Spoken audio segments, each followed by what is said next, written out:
Welcome everybody to Friday Night CASTT. We are a group of, we're actually a community.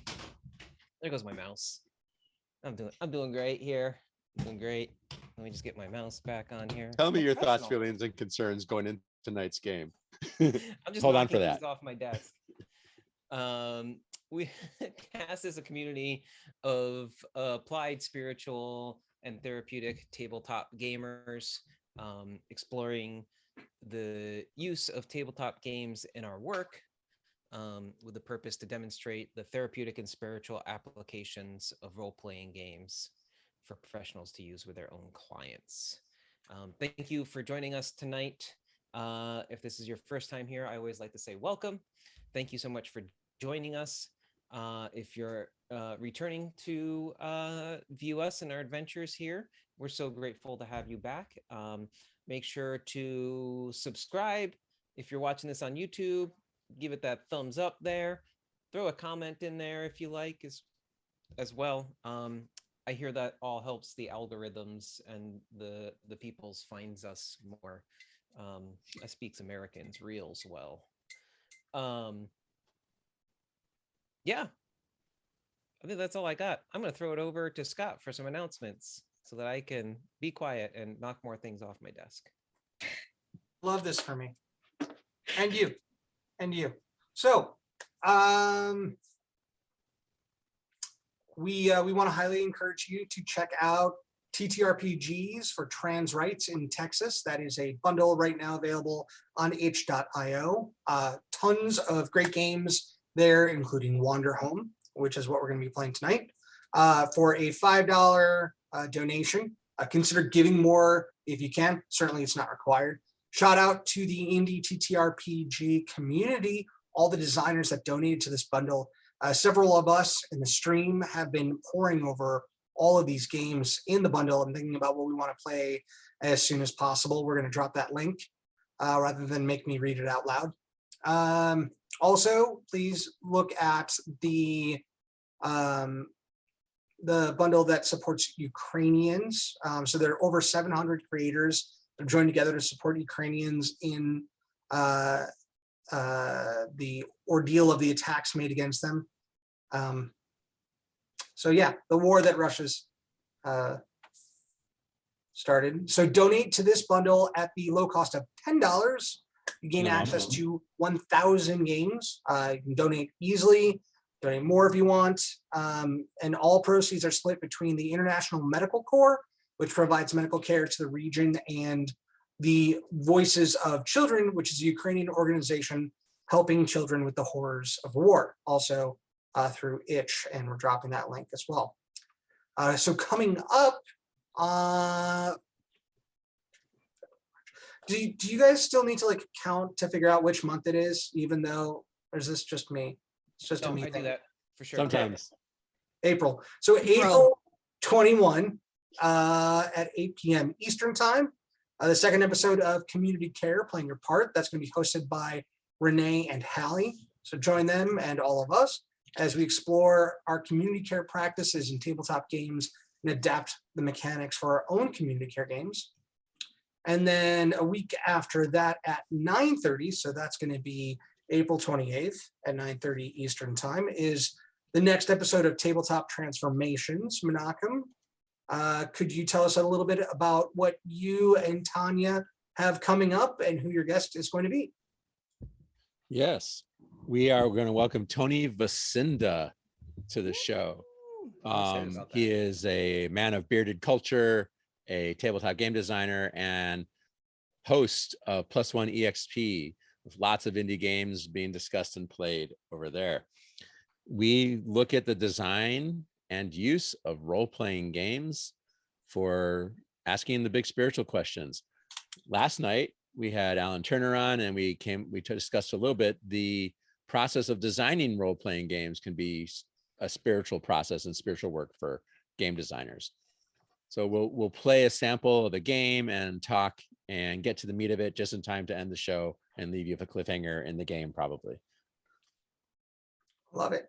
And if you want to check out episode 2, that has been posted on our YouTube channel. This month, in just 2 short days on Sunday, Gaze of Our Lives will be playing Exodus, which I believe Menachem will now hold up the Exodus book. It is a belonging outside belonging game by Fading Roots, and that is inspired by Ezra Furman's album Transangelic Exodus, story of angels on the road making communities that go, trying to find somewhere better.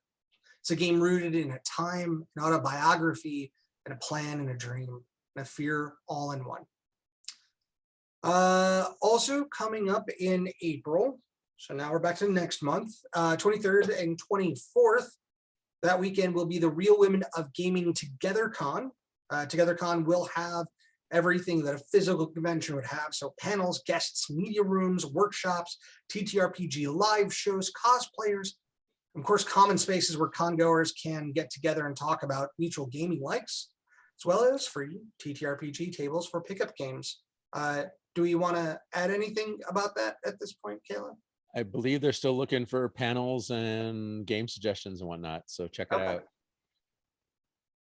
I don't know why I said Kayla. Menachem, is there anything else we're adding? I just did. Okay. Anything else besides that? Okay. And then in June 10th through 12th, we're going to have TAGS, Therapeutic and Applied Geek and Gaming Summit.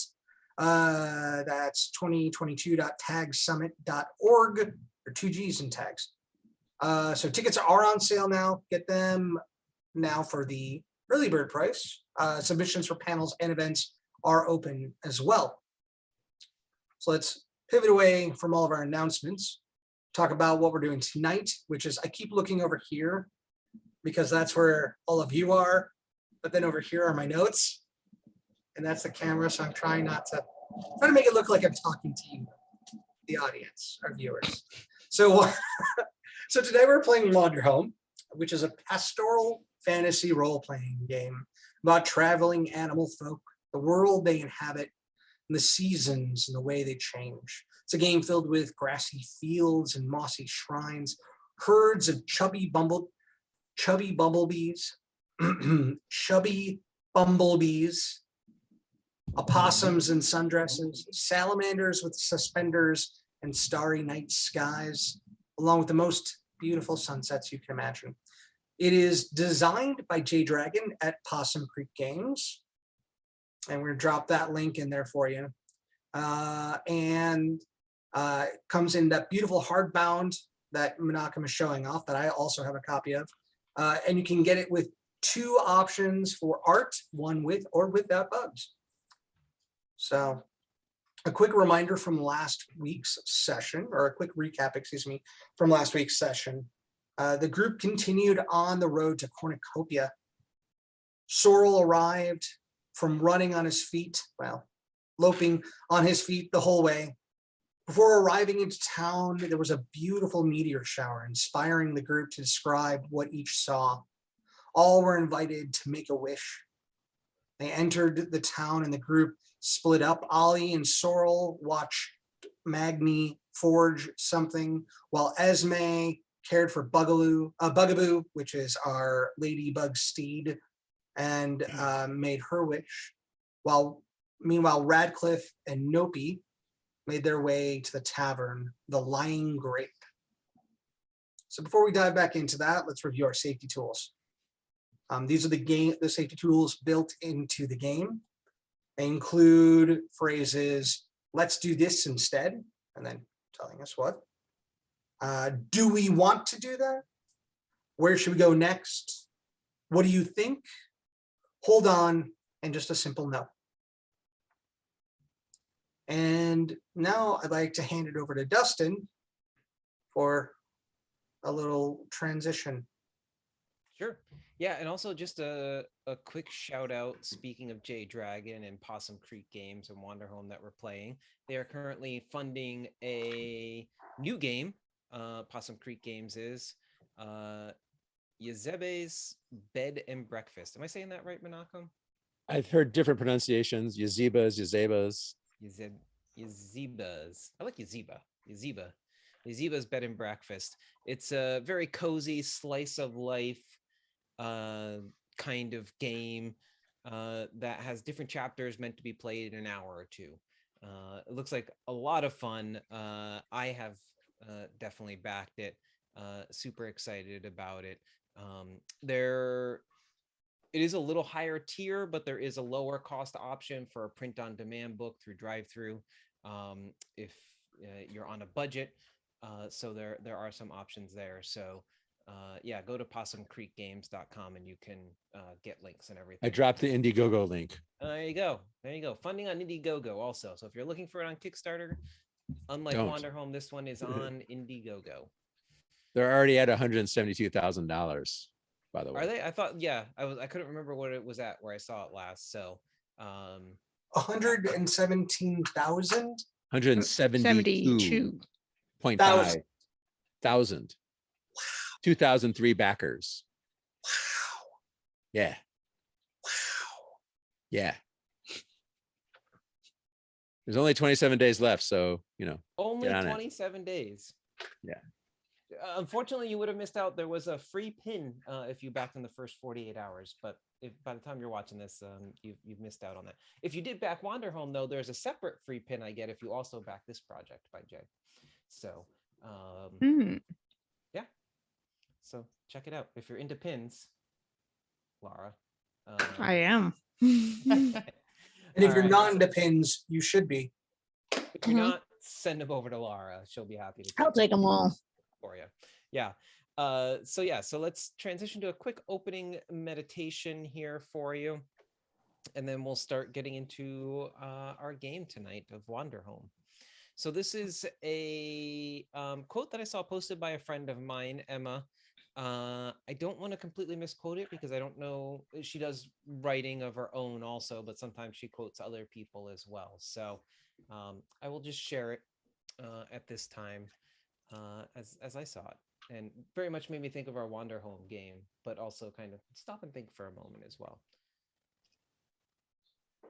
I've accepted many invitations to be cracked open, and in my better understanding, my heart, one wrapped in story that has lived in a line of many bodies before me. I'm coming to better understand why that has been.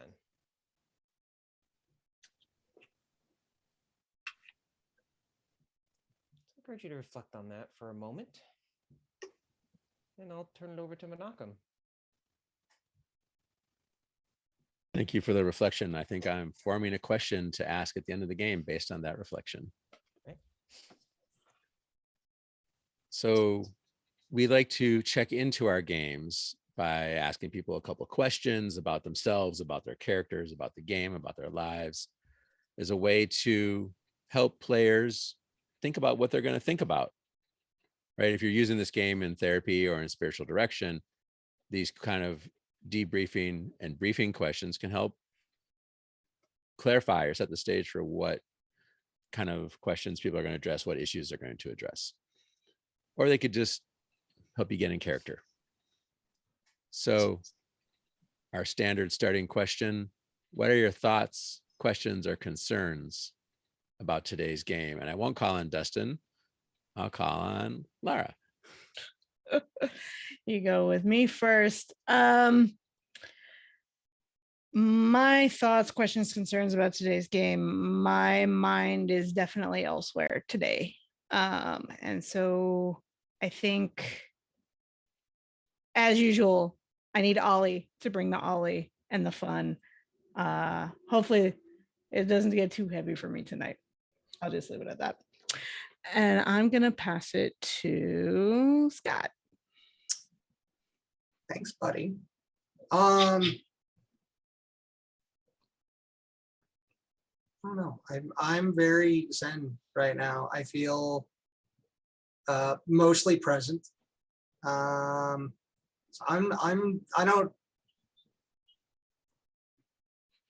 just happy to be here. I'm excited to be playing with everyone tonight.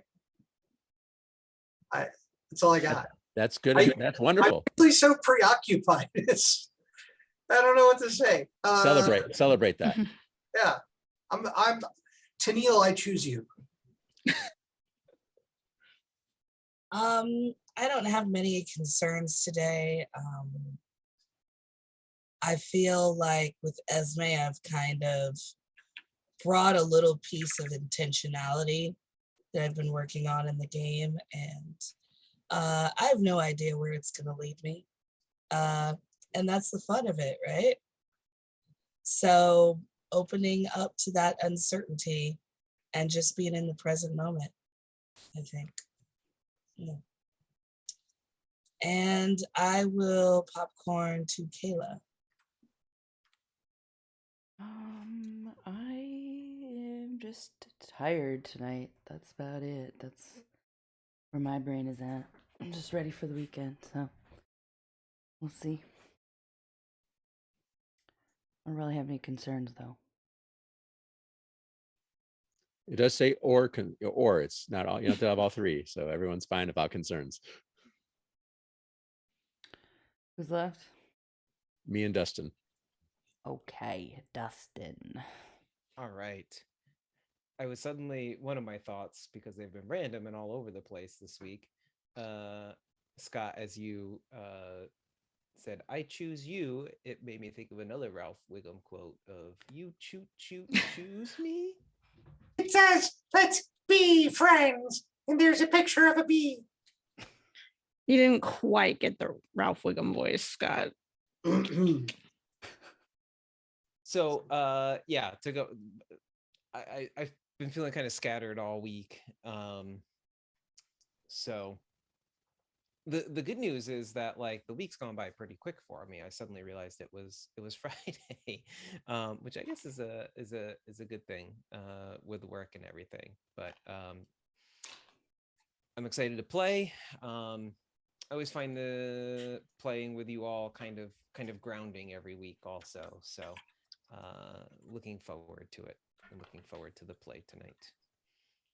So I had thoughts of what I was going to do with my character at the end of last week's session, and I have not retained those thoughts.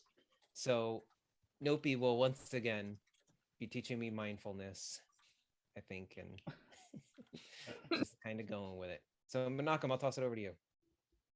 I'm in a place of lots of possible and definite transition and newness and not knowing and uncertainty. And yeah, it's kind of a floaty feeling a lot of times. And I like being in a new city, a new place in Wanderhome, and thinking a lot about like mirage and what's real and how do you decide what's real and interact with things appropriately. Not very coherent, but it's, that's okay. Then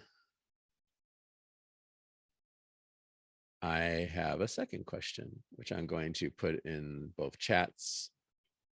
The heat of the forge surrounds you, envelops you. You feel your fur singeing your insides like they're roasting. The hammer throom, throoming in steady rhythm from your strong weathered arm. Your work takes shape as you heat, pound, cool, repeat, throom. Answer this as yourself or your character. What are you making and why?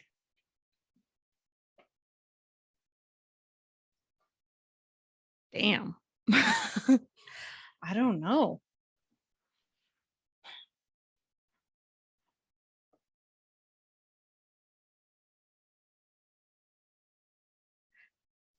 If I'm Ollie, I would want to make some kind of, not like sled, but like something to just like some kind of transport. I'm thinking like a skateboard, like something cool to have fun on and explore and try to find her parents. That's what Ollie would make. And it goes to Scott. I think I'm still occupying space as myself right now. Although as you were reading that, like I was imagining it as Sorrel. I can't quite see what Sorrel would be making. I imagine it was some kind of like delicate and intricate brooch, some kind of like piece of jewelry that speaks to his faith. But for me, I don't know, I just feel lately like I'm crafting myself. Moments of transition and change. That's what I got. I like that. That's beautiful. Esme would make a spoon. That's it. Kayla? I think Radcliffe, whatever Radcliffe is making, it is to help with guiding people. But I know what Magni's making.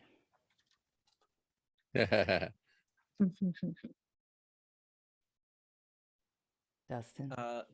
Yeah, I think for thinking of Nopi in this situation and like being here and like the thrumming sounds like a drum to him probably.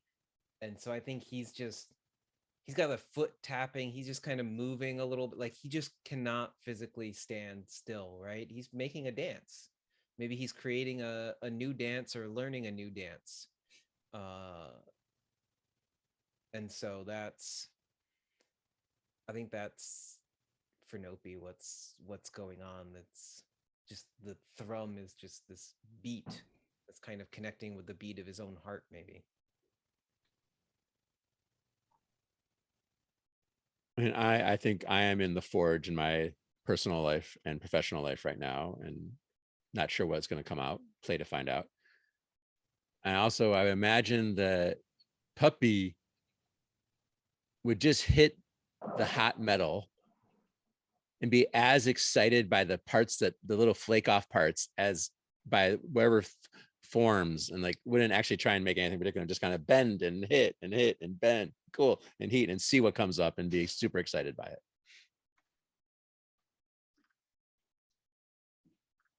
It's the delay is kind of funny because I see myself waving my arms after I finish. So now we prepare to move across the line into the center of the magic circle of play, where we enter the game space and habit our characters. We don't have to necessarily do their voices, but we respond as they would, more than we respond as we would. The rules of daily living don't apply when we're in the game space.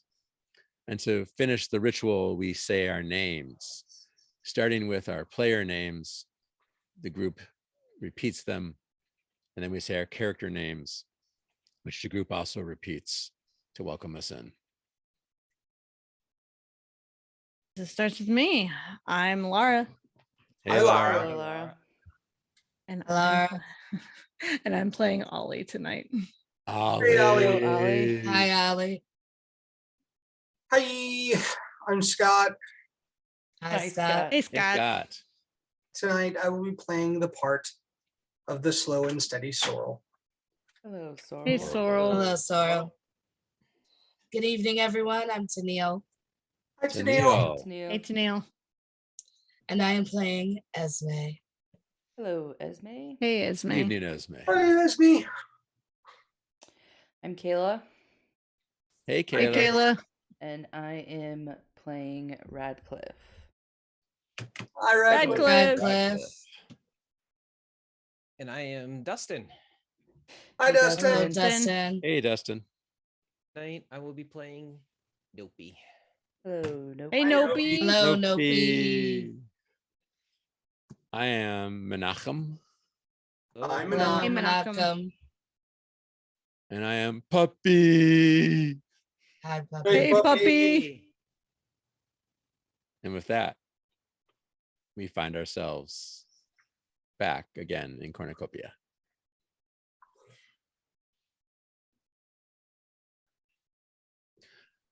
I'll start by saying I remind you all of my wish.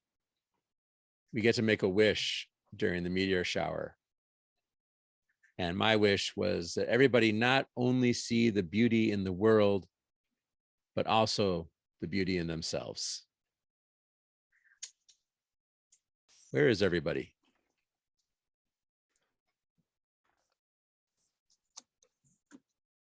Radcliffe and I were heading towards the tavern or Yeah. inn, Mm-hmm.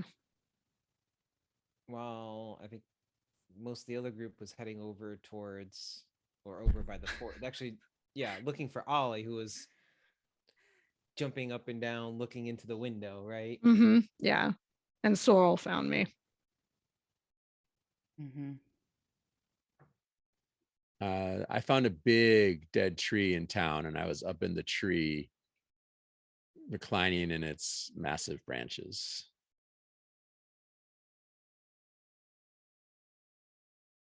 Esme is with Bugaboo in the stables, just making sure Bugaboo is settled in for the evening.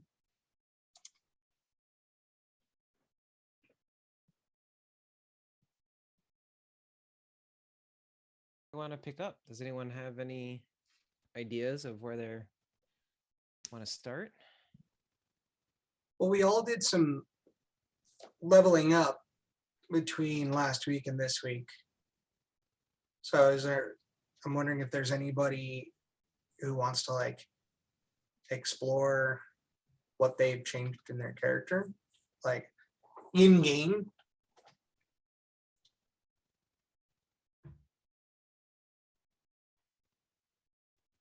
No, or not. I was thinking mine might just come up through play at some point. Yeah, we can just Mine as let it come well. out as we play.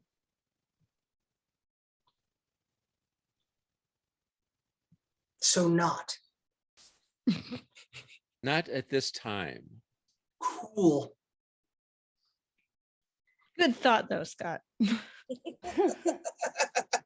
Our responses do not reflect poorly on you.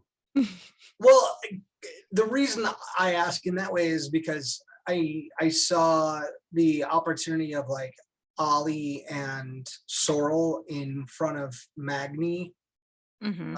as kind of like a aha moment for Sorrel, but I can explore that later. Okay. Well, We run can with do it. that. Yeah, we can do that. I think eventually in that scene I could get to what I added.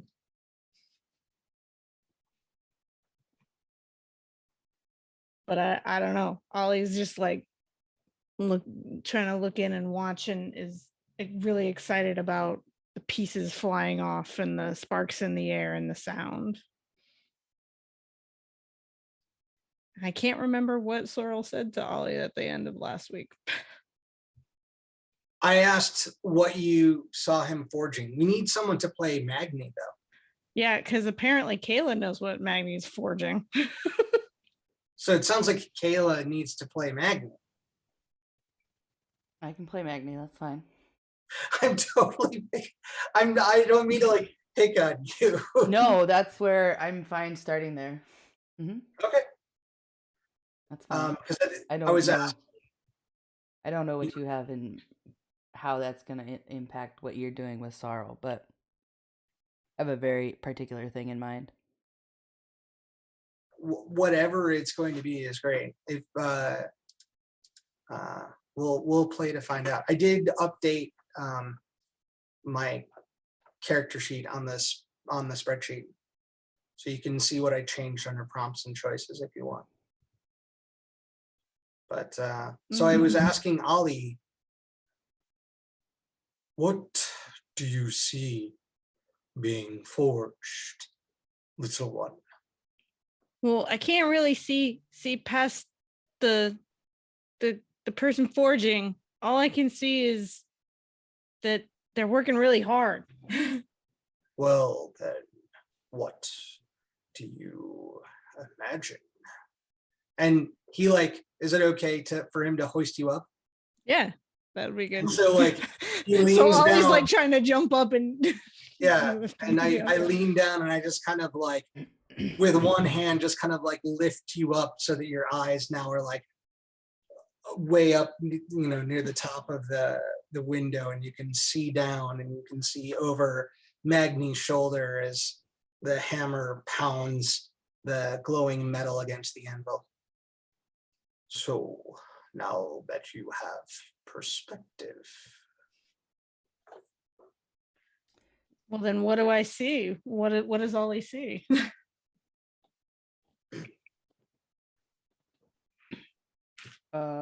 So Magni is forging something that looks familiar, and seems to be having difficulty. You can see Magni is straining with his hammer,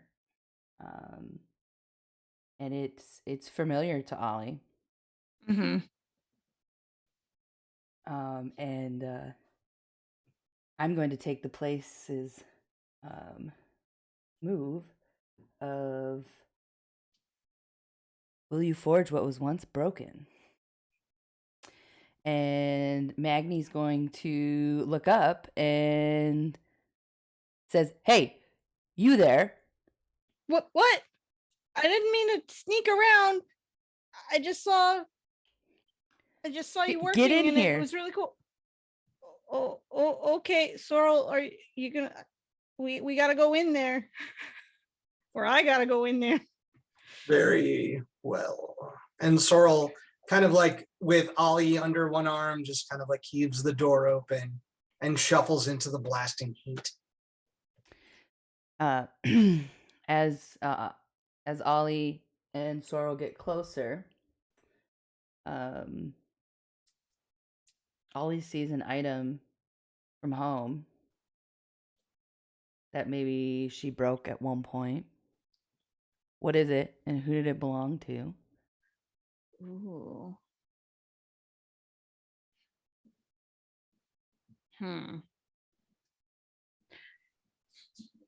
I think that I'm trying to see which one of them would have it. I think that Ollie's mom used to have an old lantern that she got from she was very like adventurous and like to explore, and she found a lantern in one of her explorations in some like ruin or something, and Ollie broke it playing around as usual, and that is what Ollie sees. How do you have that? Magni's gonna kind of turn and point to their shelf, and you can see like all of these items that are like broken or in disrepair. And Magni says, "There's an item on this shelf for every person that's ever stepped foot in Cornucopia." This lantern just spoke to me, and you can kind of see it's like sparking a little bit. And he's like, "But I can't quite get it to. It doesn't want to stay together." Perhaps the little one must help you with the repair.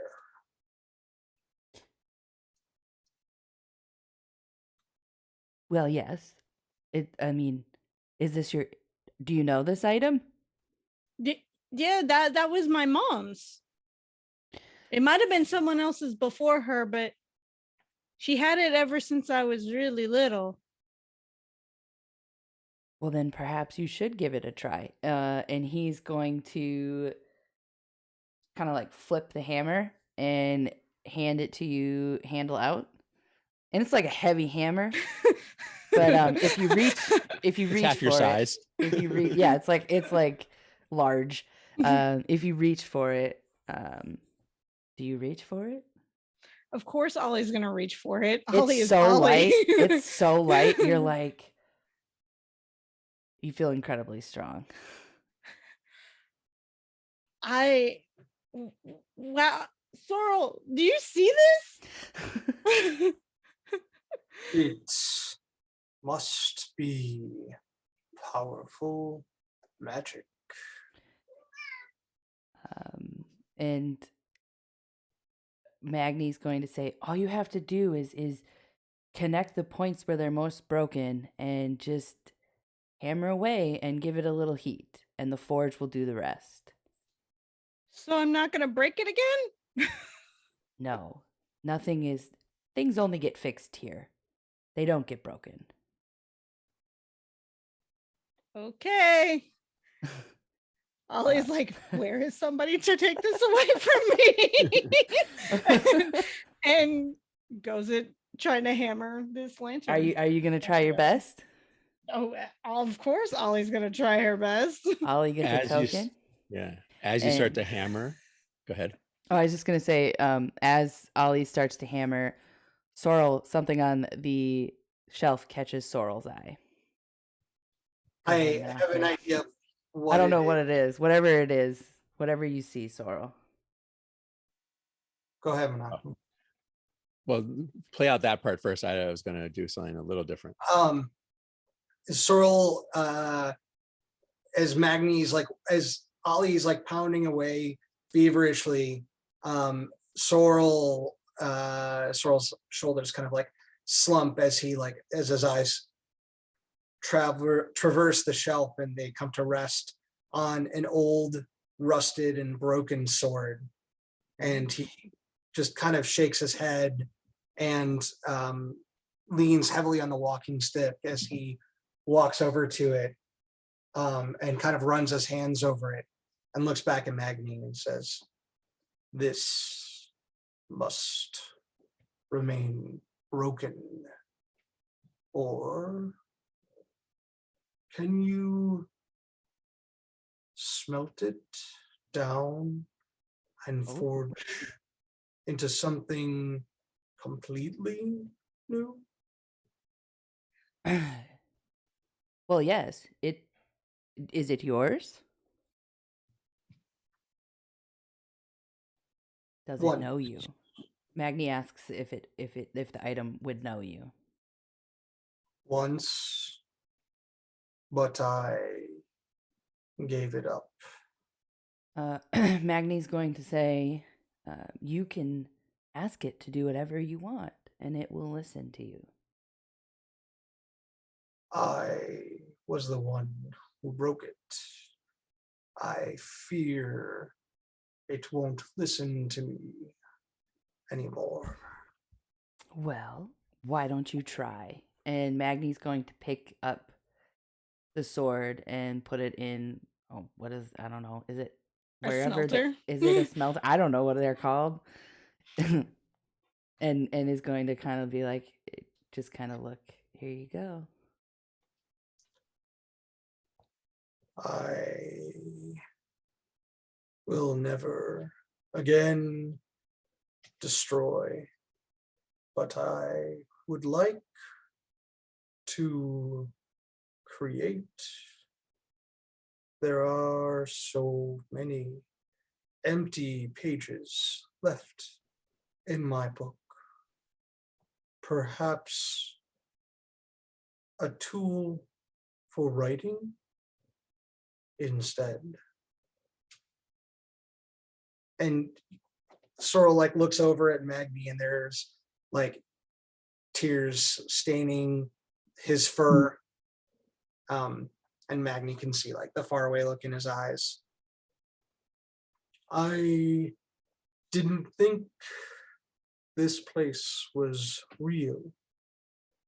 I was told cornucopia was just a myth. Well, cornucopia is as real as you need it to be. And Magni's going to pull out from like a little drawer is going to pull out 3 different pen molds, and you can pick and decide the one you pick what the mold looks like.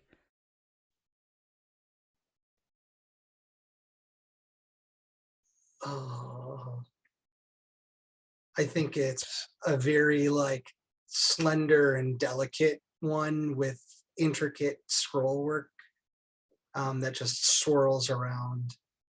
Yeah.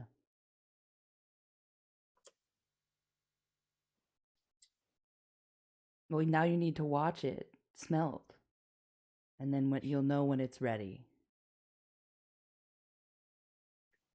And Sorrel just kind of like leans heavily and watches as the sword's broken blade melts away into the little cup, right?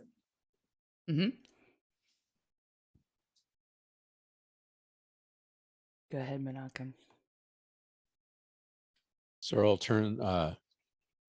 Magni turns back to Ollie, who's, I assume, hammering away. Hammering. I love that everyone left Ollie unattended with this thing.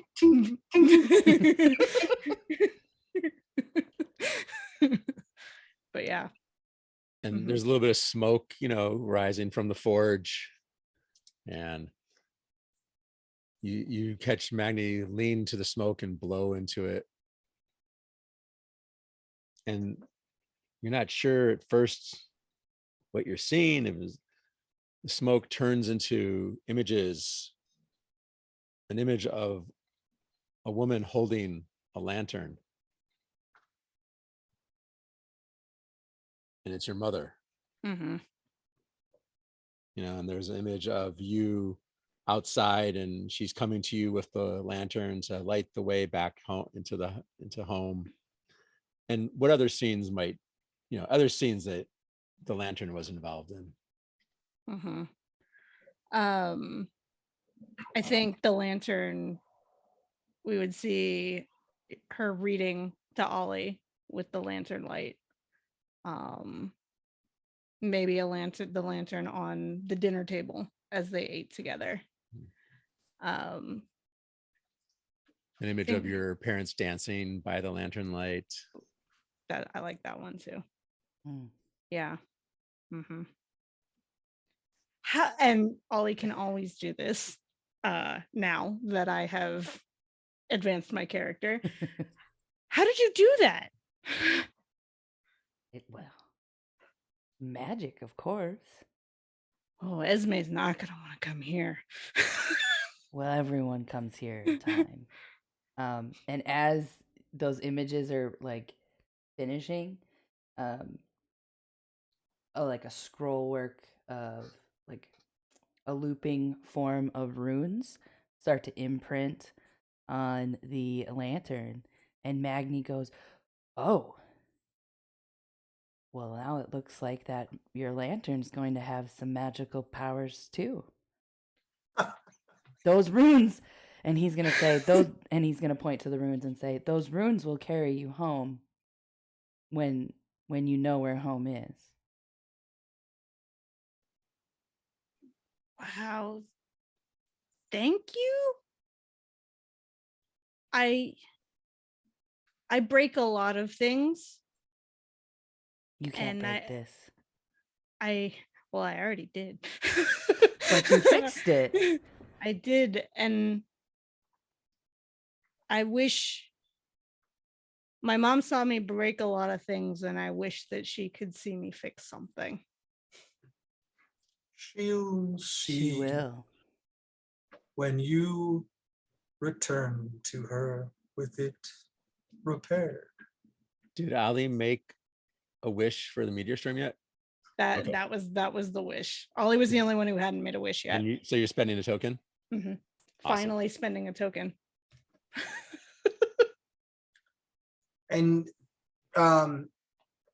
Ollie sees Sorrel holding this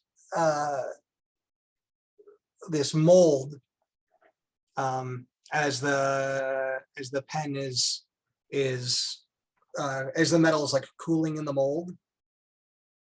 And Sorrel asks, Ollie, can I ask an adult question? That sounds bad. Wait, there's a better way to put that. Can I ask? False. Can I ask?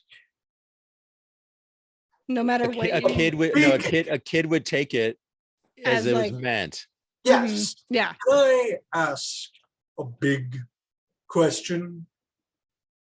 Yeah, Sorrel, you can ask whatever you want.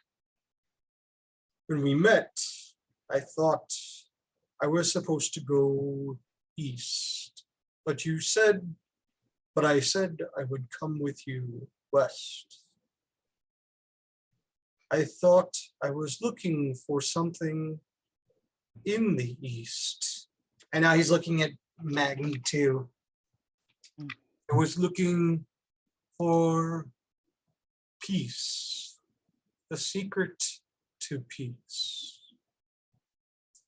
Was I looking in the wrong place? Well, And he like holds out the pen. Are you asking Magni? I think he's asking both. Magni's gonna grab the pen, and as Magni grabs the pen, runes also form on the pen. And he looks down at it and he goes, well, I think you are the peace. And he's going to hand it back to you and say, your words will bring many peace.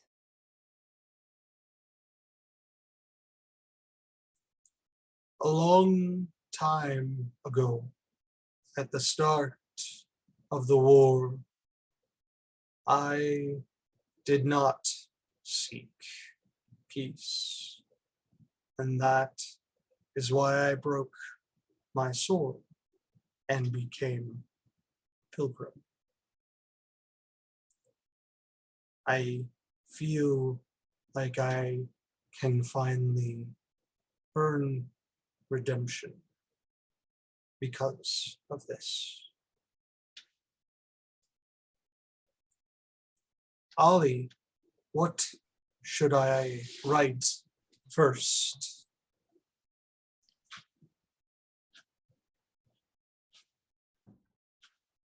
you should write about the stars. Ooh. Flicker, I think, is still with you guys, right? Mm-hmm. Yeah. So now that the lantern is all put together and fixed up, Flicker has taken refuge and inside the lantern and is lighting the lantern up.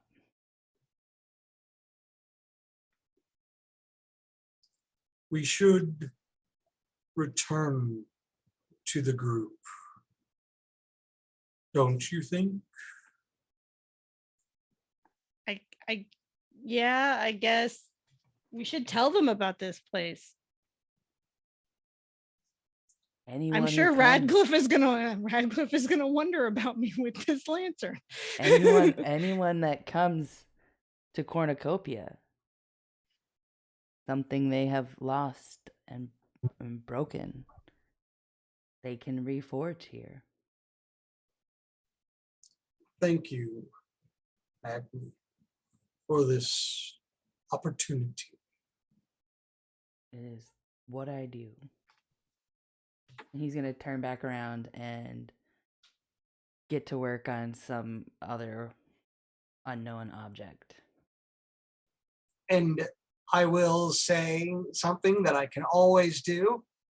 And I look down to Ollie and I say, well, little one, lead the way. And I get a token. And Ollie's gonna say, hold on 1 second. And Magni, thank you. It was good to see them again. and then head out. So while we've been doing this, the other part of the crew has all been in the, some of you have been in the tavern, right? I think Nope and I went in. So I would have like kind of, if you would have paused or like, I don't know what would have happened. Nope would have kind of gone in ahead of you, basically. Okay. I think like we were talking at the end, and then like if you happen to like stop or look around or something, and then you turn back and Nope was gone. Okay. Was my thought. And so now we get to meet Spice the Rat, the tavern keeper. As you enter the tavern. Yeah, absolutely. So there are a variety of different people in the tavern when you enter. Skunks, Komodo dragons, kangaroos, camels, wombats, other creatures too, but those are the ones that are most frequently in there. And people are drinking, people are eating, people are laughing, playing card games. And you see a rat behind the counter, and she's got pink curly hair and green eyes. And she's wearing a purple jumpsuit.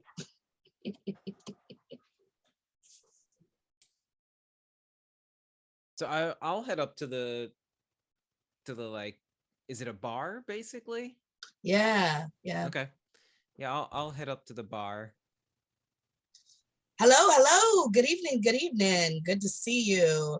My name is Spice. Welcome to the Lion Grape.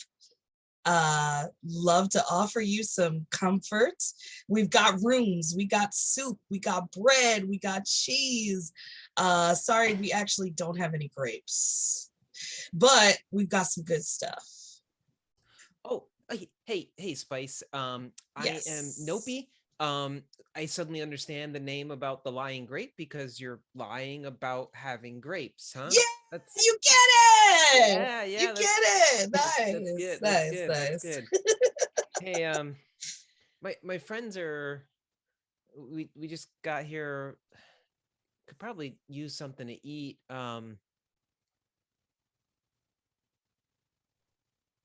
Yeah. Sorry.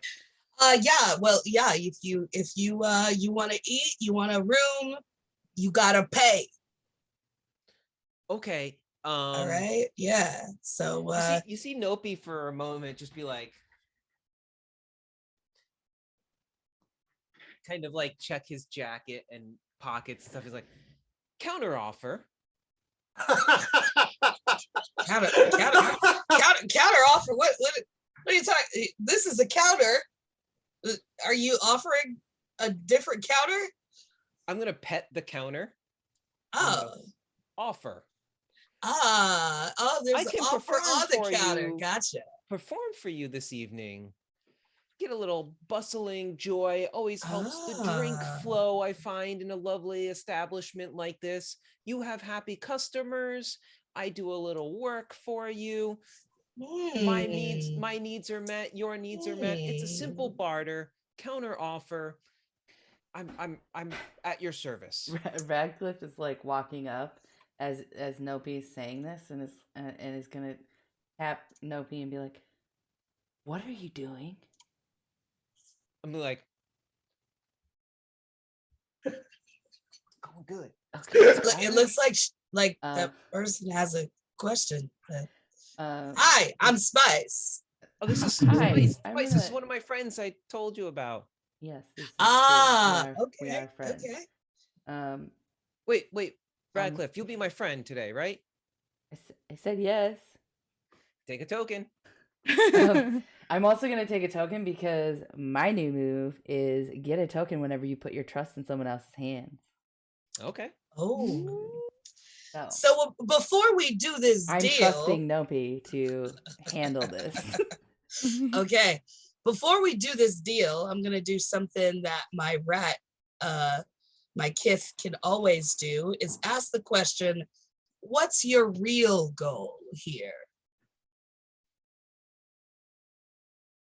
Hmm. I'm confused by the question. I'm sorry. Could you say that again? What is your goal? What's your goal? Why are you here in Cornucopia and the Lion Grape? What's your goal? Do you have a goal? Do you know what goals are? No. I needed. Oh, I know what it is. I needed to be someplace. So, is this someplace? Possibly, or it could be a mirage. No, it's a real place. Okay. So, yeah, I'm here Maybe. at your service. My Maybe. goal is to make you more money. You're gonna make me more money by performing with your dancing, and you got some instruments or something. Oh yeah, I could dance too, but I was mostly gonna do music, if that's okay. People don't always like my dances. I find I find them quite comforting, but in a place like this, I've had enough tomatoes thrown at me. I don't know that I'm gonna dance tonight. Oh, well, you won't get tomatoes thrown because we don't have any of those here. But you know, they might throw like potatoes. Oh, those hurt more. I've had that Yeah, too. yeah, they can hurt more. But the mashed potatoes are good. Yeah. Oh, that's fun because then Yeah. I Then can eat those. Too. Yeah, you can try to catch them in your mouth as they flick them with the spoon. So anyway, okay, bad memories coming up here. I just want to stay focused on. Oh, okay. So do we have a deal? We can. How do I know you're good? I just met you. How do I even know you're good? How do I even know you're actually going to do what you say you're going to do? Trial period. We can a brief trial. I could do a song. We see how it goes, and then you know what? I'm gonna reach over. Can't. Okay. Is there somebody like sitting? Somebody's sitting right there, like eating something. I imagine. There's a Komodo dragon. Yeah. I'm gonna just grab a potato off of their plate and I'm gonna put it in front of Spice. I'll play the first song on me. There's a potato. You let me know what you think. If you don't throw that potato at me, I'll assume we have a deal. I'm gonna eat that potato. I'm gonna like back up.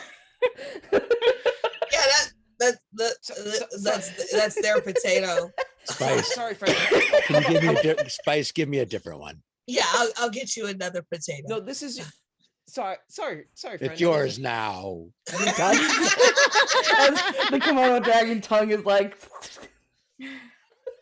My hands are filthy, mind you. Also, I noticed. That's your throw-in potato. Okay, how about this? Okay. Even better deal for you, Spice. All right? Wait. You said this is my throw-in potato. Oh, Spice picks it up and throws it at you. Oh, there you go. Well, you said it was my throw-in potato, so I threw it. I'm gonna see. What wait. Radcliffe is gonna spend a token to catch the potato. Ooh. And is going to say, now wait a minute. I thought you agreed to let Nopi perform one song. I do, and I'm okay. He can still perform the song. But yeah, I want that to see doesn't mean I can't have fun throwing a potato. But I want to see him earn that potato. Yeah, now he's got to earn it. Now he owes me. Now it's a debt. Well, here's your potato back. And then okay. Radcliffe is also going to like put a few no coins one can eat this. No one on the can eat table. This. It's just a throw-in potato now. I mean, if you don't want my coin, that's fine. And then you got coin? Yeah. Yes. I'll take your coin. And then Radcliffe is going to speak their true feelings on a subject, get a token, and is going to say, Now just hold the potatoes. Nopi is one of the best dancers I've ever watched dance. He makes you feel alive. What's your little shaker thing called? It What are doesn't those? have a name. Oh, now I need to name it. I don't You know do why I need don't a have a name. name, but it's just a hand pan rattle drum is what I've been calling it. His drum is. It's going to be the best performance you've ever heard. And to make it even better, I will accompany him, and Radcliffe will pull out her fiddle. Well, you may attempt to impress me as I throw my potato in my You hand. you might need 2 potatoes. Sounds like we need a That's one of performance. my best customers there. So how about I love 'em. this, Spice? You seem to be potato throwing happy over here. So I'm gonna turn to the kimono dragon. Sorry, friend. Nopi. I didn't get your name. No, you didn't. Man. Kyle, stop messing with the guy. Their name is my best customer. Listen, my best customer. My dear friend, my best Works. customer. Are Yeah. you a connoisseur of music, would you say? I'm a connoisseur of grub. Who's grub? This grub. Oh, the food. Okay. Do you enjoy a song or a dance or music? Do you ever have did your mother ever sing to you? Did your father ever play a tune? Did Trying you to ever- trying to yank the emotional chain of the dragon, huh? Let's see what you got. So I give you full permission. I'll grab the potato again, put it down next to him. I just feel like we're playing hot potato with the Hot throwing potato on potato. If you do not approve of my music, throw this at me. Deal. You throw this at me, Spice. We don't have a deal. You also owe me for that potato. I paid you for the potato. Oh, that was for the potato? Oh, okay. Okay, well we're good then. Yes. So wait, Spice, you just got paid twice for that potato because it was your finest customer's potato, and now Radcliffe paid for it. See, Yeah. I'm making you extra money already, Spice. Well, you know, everyone says Spice is a cunning woman, and I really am. I told you I'd make you extra money tonight, Spice, and we're already doing it. So Oh well. She did give me another potato. I don't know about that, but we'll see. Perform. Enough of the blather. Magic dance. Do your dance and your music. Let's see what you got. I'm gonna turn away from Spice and I'm gonna look at Radcliffe and just kind of be like,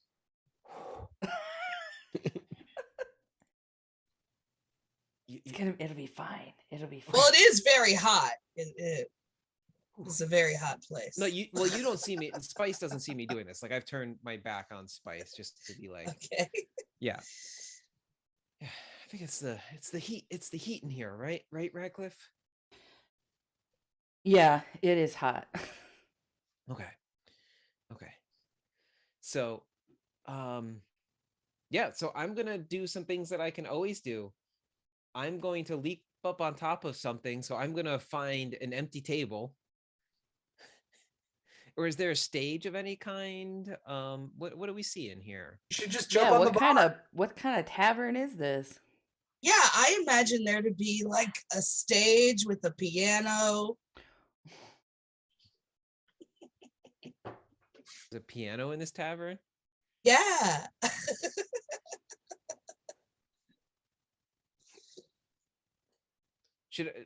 Maybe I'll just jump up on the bar. I'm right there.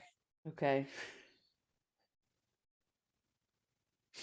No, I'm not going to, because I feel like I have upset people here a little bit Radcliffe already, is just gonna say on your count. So I'm gonna kind of run up on stage and jump up on stage. And I am just gonna fine patrons of the Lying Grape. So great to have you here. I'm Nopi. This is my good friend Radcliffe, and we are here for your delight.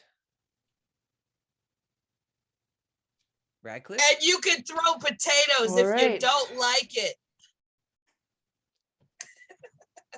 One way or Okay. another, I suppose I'll eat, but yes. All right. I'll begin to play. Radcliffe is going to take the move that they can always take and is going to illuminate all that is hard to see. And as she starts to play the fiddle, people begin to have emotional realizations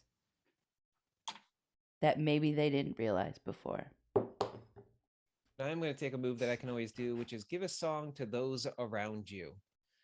And I want to sing a song. Like, this is not Nopi's first time performing in front of people, or kind of offering the same of deal. So I imagine there's like a song that always gets everyone going, that can kind of get the like a call and response kind of deal, to get the crowd involved. Sing it, Dustin. Oh God. Take it away. Take it away. What? Oh my gosh. What was your? I'm thinking of the campfire leader. Sleepaway character. Yeah. Oh yeah. The songkeeper. Yeah. Take it away, songkeeper. Why are you gonna do this to me? I like randomly will break into songs. All I got is like, I can do magic. And as you say that, Esme walks in. That's you can do. As Esme walks in, you can do magic. And he stops in And his door. Esme walks right back out.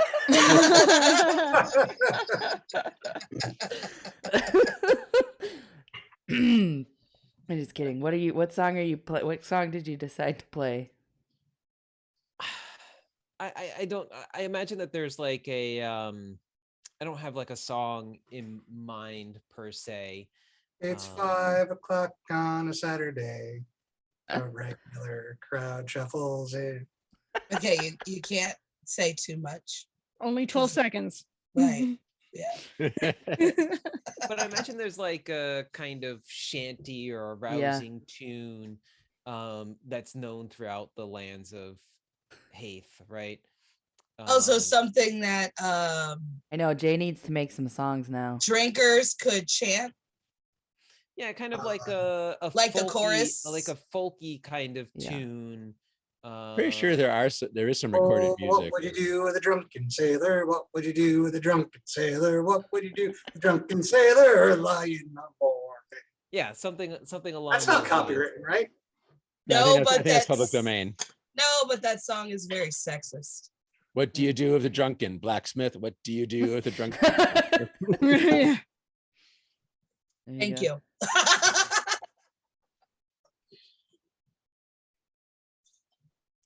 All right. All right, so you do your song. You spent your token, so it goes well. Yeah, you rile up the crowd. I do want to let you guys know I did a move that the place does. Offer someone comfort and amenities at a price. Give a token if they refuse the offer. So I don't know if this qualifies because if you're technically refusing, you're not. It's just No, a you different just type of bargained. cost. I made It's a not counter offer. necessarily, yeah, it's not necessarily a refusal. So, Mhm. so you don't get a token for that. When you walk Uh, back to the bar, Kyle, was that the name that Komodo Dragon was given? Kyle. Kyle. Kyle takes a There you potato. go. Kyle holds a potato in his hand, looks at you, smacks it down the bar, and says, "I knew you had it in you, kid. You gonna eat that? Feel free." It's smushed on the bar now a little bit, you know. Spice has Spice has given Kyle a fresh potato. Do you just have potatoes here? We do have a lot of potatoes. They grow well in the ground. Yeah, they do. Right. You both did good. You both did good. So I'm gonna need about 4 more performances to pay for, your room and food. But 4 more. yeah. Give an hour. Would Okay. be my pleasure. I think that's reasonable. Have you seen Reggie Reggie? and Louise?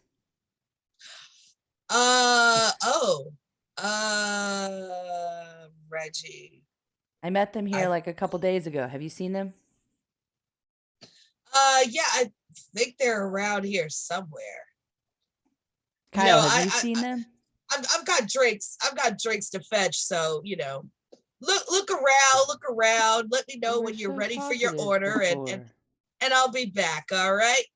And she moves off. What do they look like?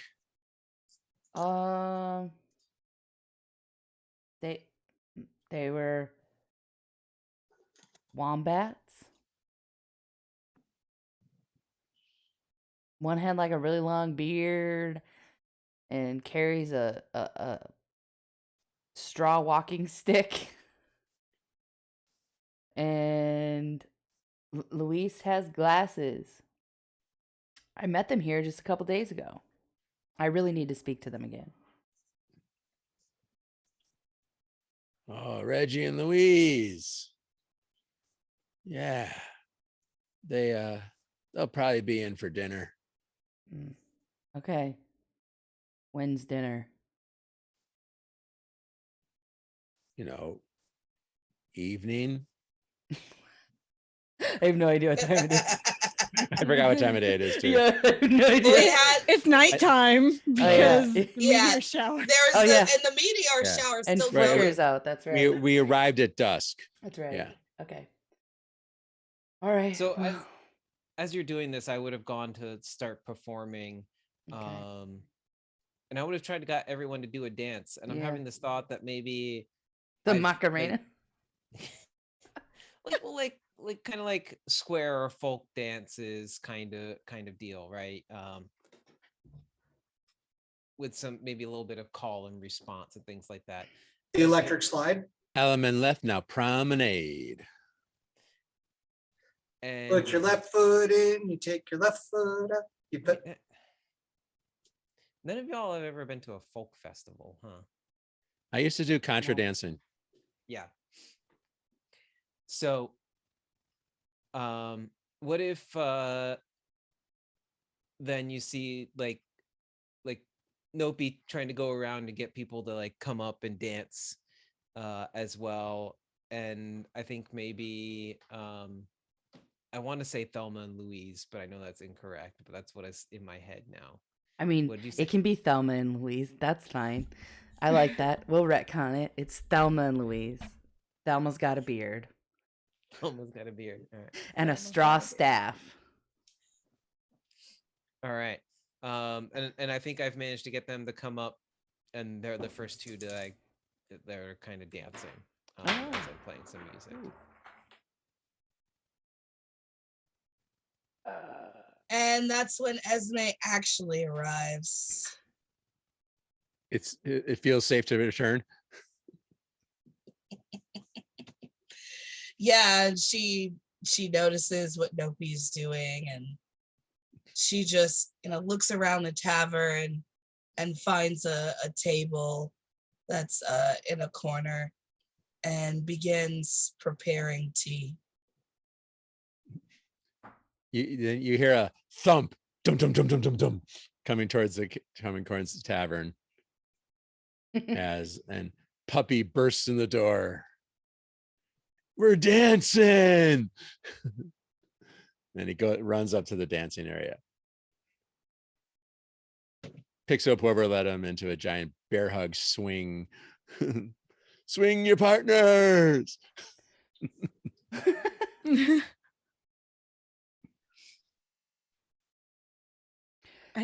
I guess this would be when Ollie and Sorrel come in too. We're not that far away. Yeah, Radcliffe is sitting watching Thelma and Louise, trying to figure out the appropriate time to go and talk to them. So if you were to walk in, you would see Radcliffe sitting at one of the tables. Okay. I think Ollie hears the music and sees the dancing going on and would be torn between like Radcliffe over there dancing over there, Radcliffe over there dancing. Ollie.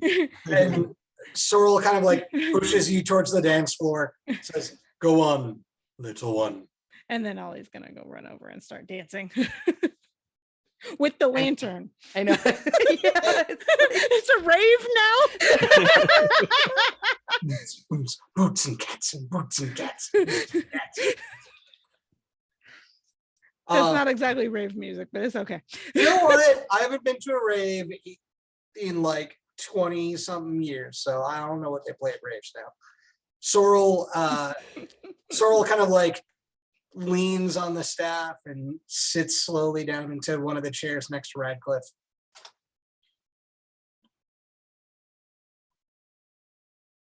That's all I got. Are you thirsty? And Radcliffe will slide water over.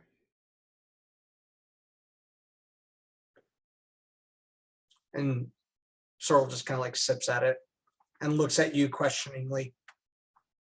Yes. What's on your mind? I'm just waiting for them to look like they're available to have a conversation. With music like this, there might not be a chance. Well, then we'll wait. Then we'll wait.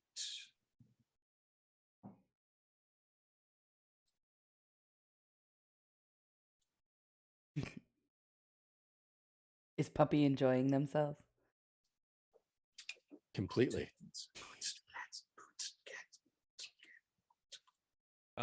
Yeah, I imagine maybe it's gotten a little more ruckus or loud throughout the tavern now. A couple people have broken out their own instruments to join you. Great. Got a band now. Is it a hoedown? You could think of it as a hoedown, sure. A hootenanny? Hootenanny. What'd you call me? It's a hoedown. It's a hootenanny. It's a hoedown. It's a hootenanny. Okay. So while this is all going on, there's like this huge fireplace in the tavern, and you see Spice go over with this very large pot. Actually, she needs someone to help, so Kyle helps her set the pot over into the fireplace, and she calls out to the group, "Stew's cooking." And you start to smell like these beautiful scents of spices and different sorts of vegetables, and potato is definitely in that stew. Is it vegetarian? Yes. I mean, Komodo dragons eat meat. That is true. It's the last customer that didn't pay.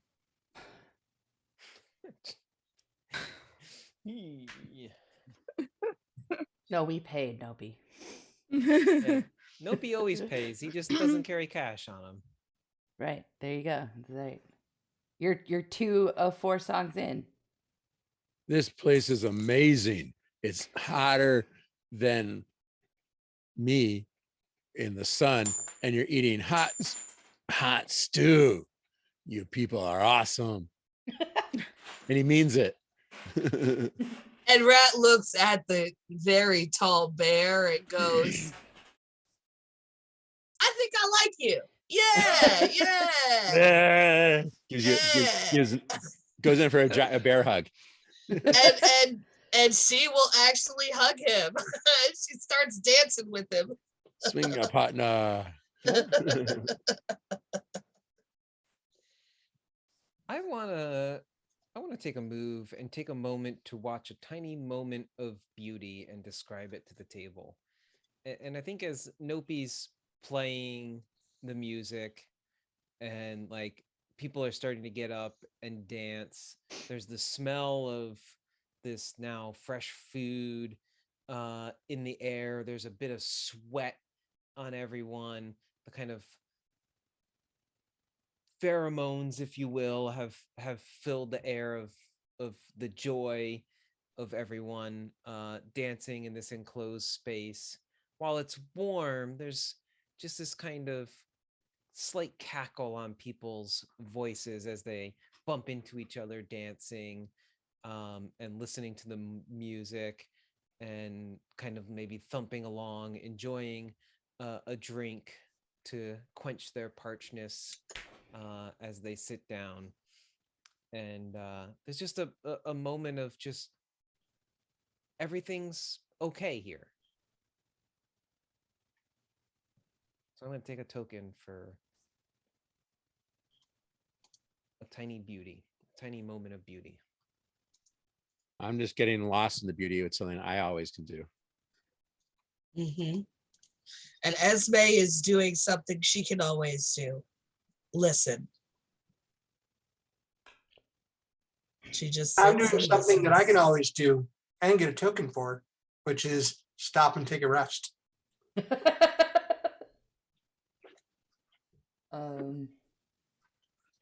Radcliffe is going to pet Flicker.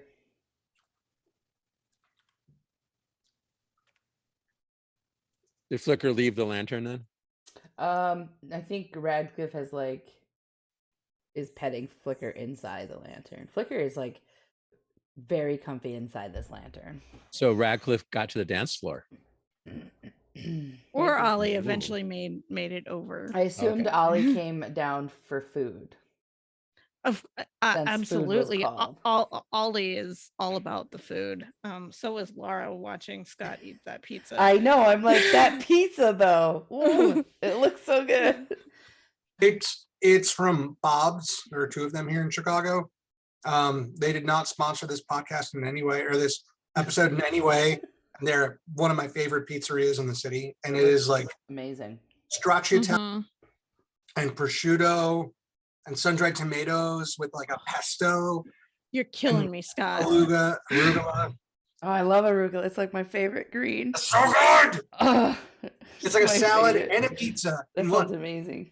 It's so good. All right, guys. Do you Okay, want me to, like, let's not get distracted by pizza again. We've done this before. Should I turn my camera off? Would that help? No, it's okay. Referring to 2.5 episodes in a pizza joint.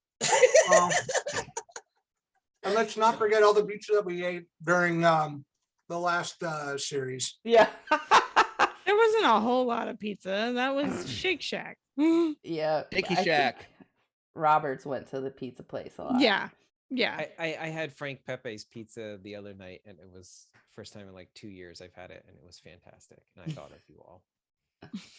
Beautiful. So it's about like an hour later into the the performance and festivities and stuff, and the stew's ready, and Spice has a huge ladle and spoons out bowls for everyone, and basically you just come up and help yourself. And then she sets out a pitcher and some cups and says, all right, who's ready for a drinking contest? And of course, you got to pay me if you want to play. Sorrel pushes himself with a groan to his feet and shuffles over and lays down a coin. All right. I'm What's debating your whether or not I'm Absolutely gonna have not, Ollie Ollie. stand up and be like, "Ooh, me!" Radcliffe as is you like, do- absolutely not. No, as you Drink lots of root beer. Sit down. Play. I had a friend who did beer pong with root beer. Ooh. Oh. Oh, No. That doesn't actually sound good. No, it doesn't. No, your That sounds stomach terrible. No, so no, bad. no, no. Don't do no, it. No, I that did it sounds. once years ago in college with gin and juice, and we ran out of juice. Oh, bad. Yeah, that But- also was not good. But yeah, Ollie's gonna be like, oh man, they're gonna play a game. Drink your root beer. We can play a game. I'm gonna like if I'm still playing or towards the end of playing, I could Nopi or I'm Nopi. Jeez, Ollie, can I like as you're like ooh, can I like kind of scoop you up and put you on my shoulders as I'm Sure. like maybe doing my last song? Sure. And then instantly Ollie's like, oh, okay. Is Ollie no, still holding the lantern? No, it's on the table. Okay. It's like, And so Drop Spice upon said, it. No. you know, having this drinking game is a honored tradition, a time-honored tradition in cornucopia. It was the slobbering god that lost against the wombat, lost against Magni. And so we keep playing this game for fun. I don't think Magni's here though. Is Magni here? no, but Modi is. Boom. Oh. Boom. You know, you hear her in the background. I guess Magni's still working. But Modi's Modi's there. Modi, you want to play? You just hear like a grumble and like a banging their glass down. That's a yes. All right. All right. And Kyle, you want to play too? I mean, you've come very close to winning. I've won. Now I'm going to win again. Yeah, I believe that. I believe it. All right, let me make sure you guys give me your coin. Anyone want to take bets? Who do you think's gonna win? Modi, Kyle, or this? Is Ollie this, gonna this try guy? and bet? What's your name? What's your name, sir? I am What? Yes. so Oh, okay. Just talk a little faster, okay? All right. Sorry. is fast No, it ain't. for me. Oh, it's fast for you. Okay, well, good thing we don't have any snails in here. All right, so we lean got into Sorrel, Radcliffe. Do Modi. you think or- Sorrel will? Do you think Sorrel will talk faster or slower? Is that puppy asking? Radcliffe? Yeah. I don't know. Good question. I don't know. Let's make we make a side bet. Do you want to bet? I don't have any coin, but I'll bet you. I bet he goes faster. Okay. Well, we can bet a hug. Yeah. Or a All right, song. well, I definitely suggest you guys bet on Modi because Modi's really good with the drinking. Let me tell you here. And Spice will go about like trying to get people to bet, taking coins and adding it to a purse, and, you know, going around and stuff. And then once all the bets are in, we'll set the drinks on the table and I'll slam her hand down. All right, first up, bottoms up. So as you all start with the drinking game, I imagine like I finished my last song is like now this drinking game, everybody's attention is over there for that. I've got Ollie on my shoulders and I'm just gonna be like, Ollie, I need some fresh air. I think I'm gonna step outside. You're gonna go outside? You should go to the forge. Boom. So anyway, I don't want to take away from this, but Mhm. yeah, I'm Yeah. gonna step out with you, Ollie, and Mhm. Yeah. and just kind of sit down on the front step as this commotion of drinking that Nopi has no interest in is happening inside now. And when you both leave, Esme grabs 2 cups and she makes her way out. And let's see, I can do the move. Can I get you a cup of tea? She asks you both. This is one of my new blends. A new blend. Yes. Well, your tea last time made me feel so strong. I like your tea, Esme.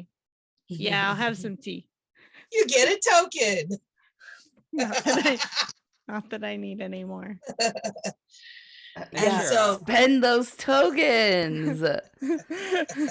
I'll also accept just as I'm kind of parched. And you get a token. So this tea is mellow malt tea, and it's simple and tasty. It reduces anxiety, and it makes someone chill, giving them the personal traits of chill, which you can find on page 120. So someone who's chill, 1 to 2 things they can always do: go with the flow, remind everyone to take a step back and ask, do you want to talk about it? Like, hey man, do you want to talk about it? So am I stoned now? Like, what's happening exactly? You're relaxed. I think so. I mean, Was he not relaxed? I don't know, but that's kind of the effects of the tea. Okay.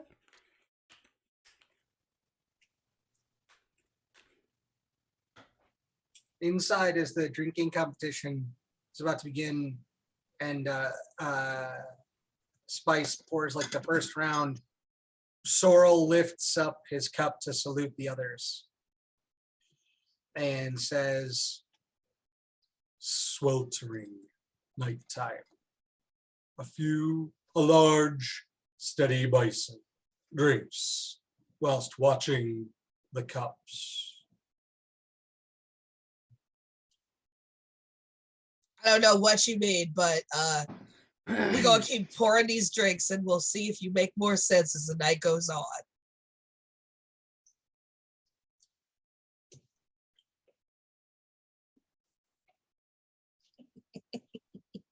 So Random haiku generator. What do you want from me? You just put in the source, the keywords. So how does this drinking game work? I'm curious. What does this look like? You basically just keep drinking and drinking. I mean, you keep paying Spice for more drinks until until two of you pass out. Spice has got a racket going here, huh? Mhm. Yeah, she does. She has the trait of cunning.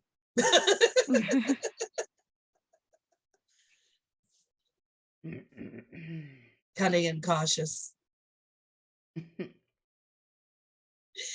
So outside, Esme would look at Nopi and say, wow, you did a wonderful job of getting everyone excited with their performance there. Did you like it? I didn't see you dance or anything, Esme. No, I just sat down and I listened. I listened to the melody and I listened to the lyrics of the song. Oh, is Melody here? I didn't see them. Um, Oh, so you meant the mute.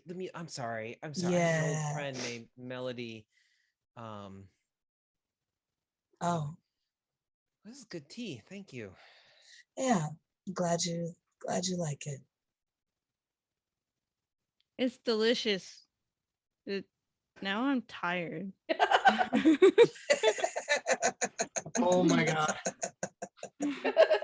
I'm sorry. I'm just the first time I ever got drunk was at the brewery tour for Heineken in Holland.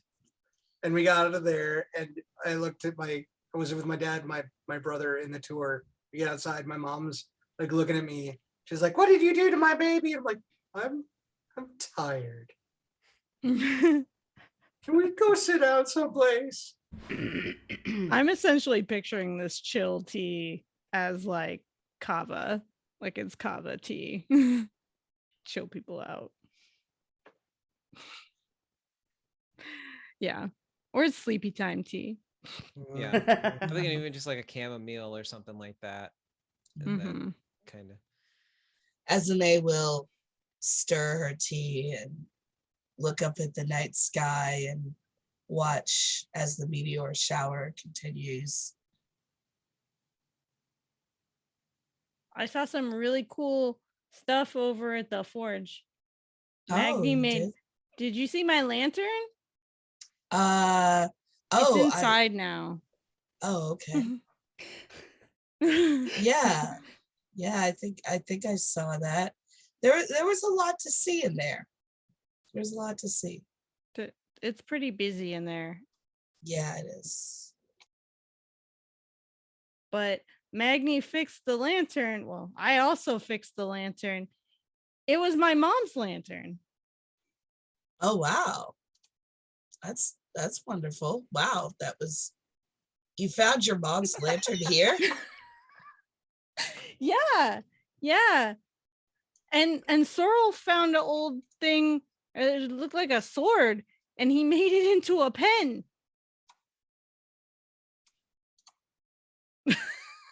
Okay.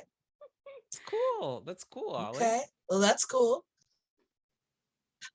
There wasn't any magic, right? Like it was. I don't know. Just lots of fire. Okay. Okay. Strange swirling symbols that appeared out of nowhere. Mhm. No, She doesn't know that. You can everything hear was normal. you can hear the forge in the background. Throom. As Yeah, the I don't know that I want to take a look at that just yet. I think I just want to Magni enjoy says that this he time makes right something for everybody who comes here. now. It's okay if he skips me. So we can very much hear the kind of thrumming and the beating of the hammer, probably much louder out here. You can see Nopi's foot's kind of tapping along with it. I got to use the hammer. Wow, that must have been heavy, right? Sounds like fun. It was a lot of fun, Nopi. And Maybe not he'd heavy let at you use all. it. No, not heavy at all. It just felt like a hammer. Zorak is the hammer. Grooming is stopped.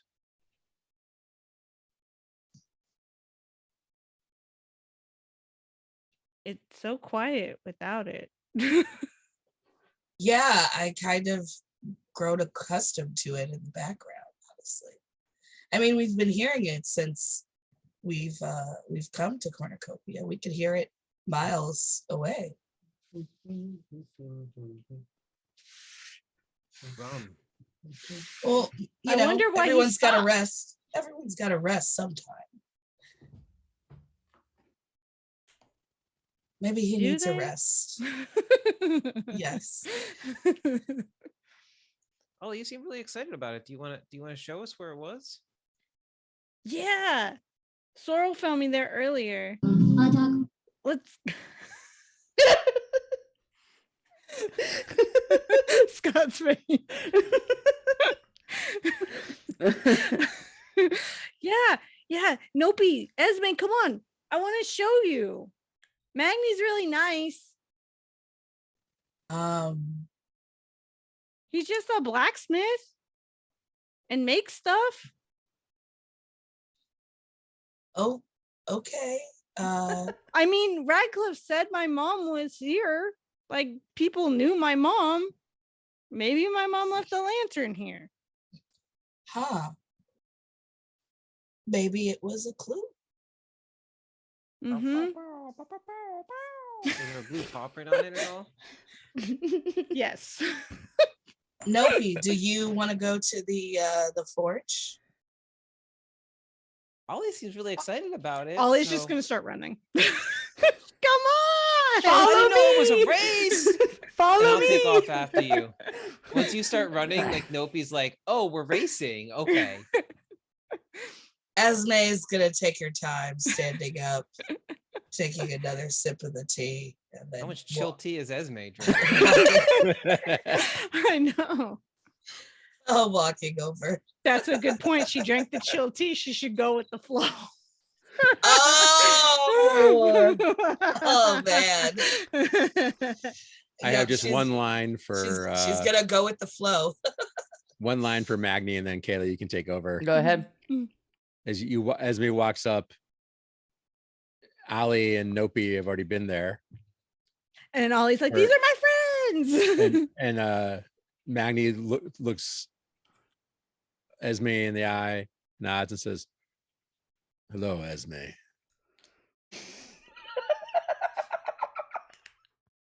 You gotta go with the flow. You drank that tea. Drink the chill tea. You drank the chill tea. Ollie, you're back. Back so soon. I wanted my friends to meet you because you were so nice to me and Sorrel. These are my other friends, Nope, and I guess you know Esme because you said her name. I know everyone here. You know my name. Yeah. Look at what I've been working on. It is a teapot.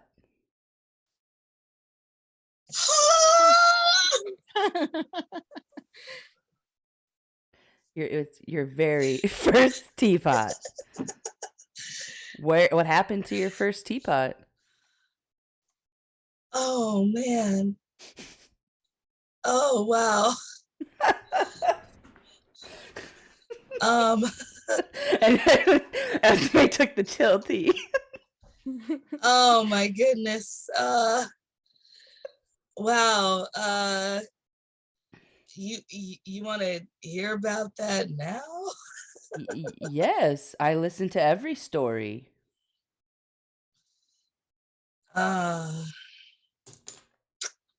Okay. Well, I had a cousin that was trying out magic for the first time, and there was an explosion and it was destroyed. Do you want to fix it?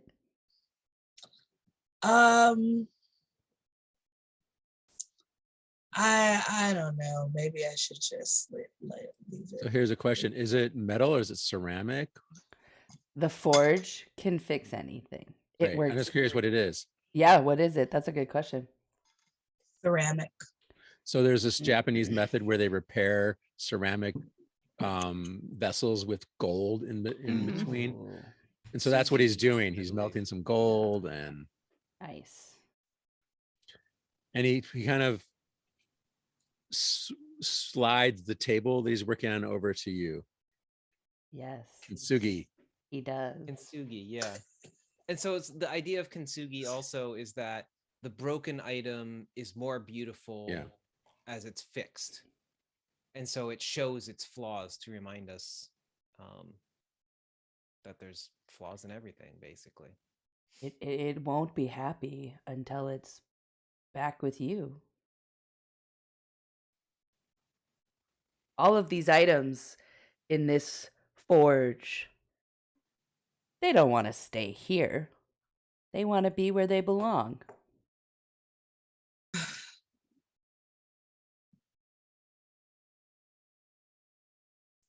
It's beautiful. And she kind of moves her sunglasses a little bit to wipe tears away. It's beautiful. I don't know what to say. Thank you you for this beautiful teapot.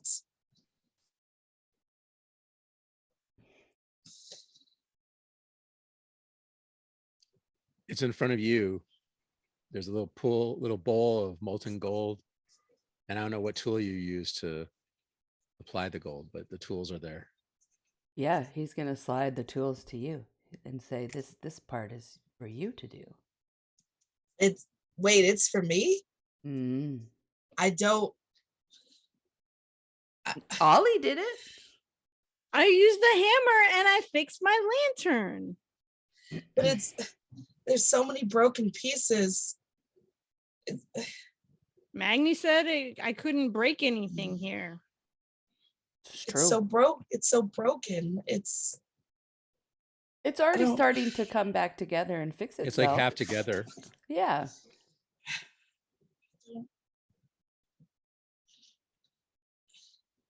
I know how to make tea. I don't know how to make teapots. You can see where one of this one piece sitting close to you could fit perfectly.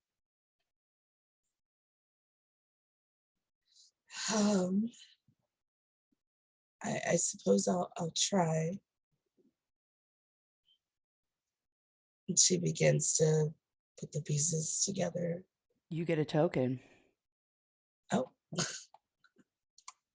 It's almost like the tools, you know which tool to pick up and how to apply the gold. You just kind of like, it feels intuitive.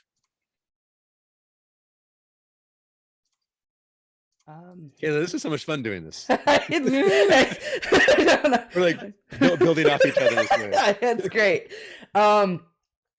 As Esme is doing that, Nopi, you see a broken. What's a musical instrument Nopi's always wanted?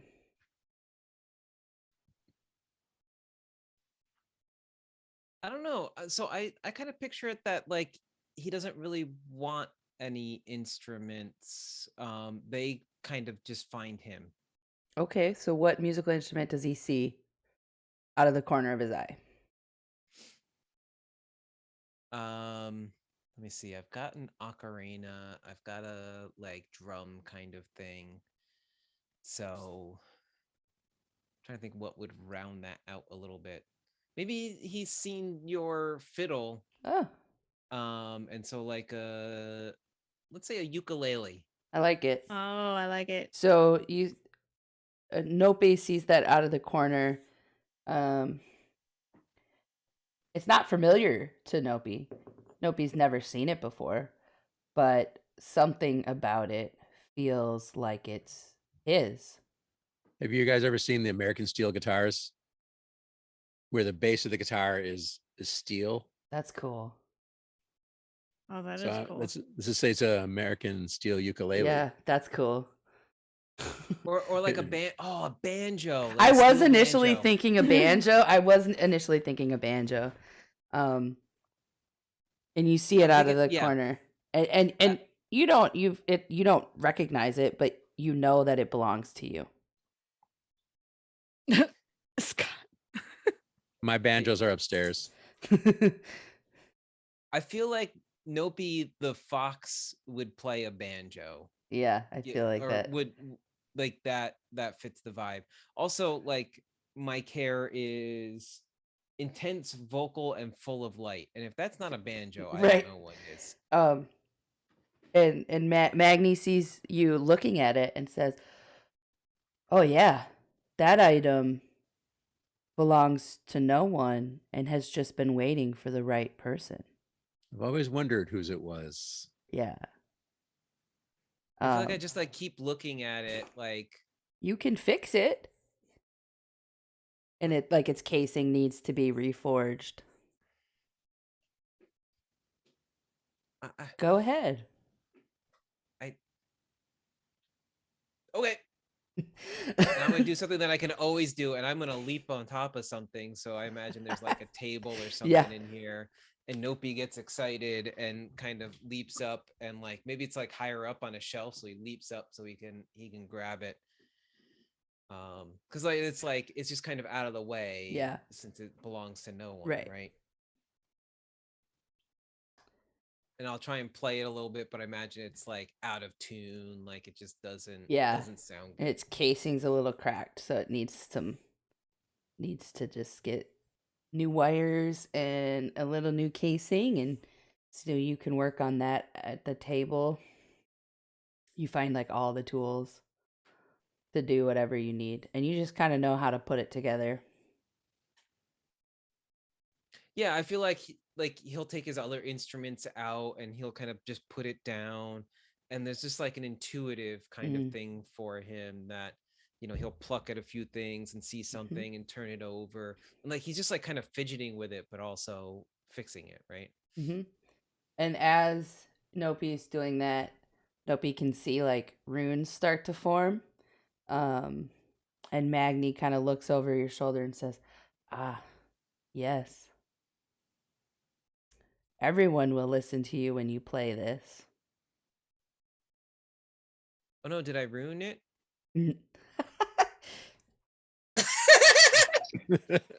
Yes, you did. Ollie thinks that's the funniest thing you've in said. the best way possible. In the best way possible. And Magni's gonna let Nopi kind of do his thing because it seems like he knows it's just clicking.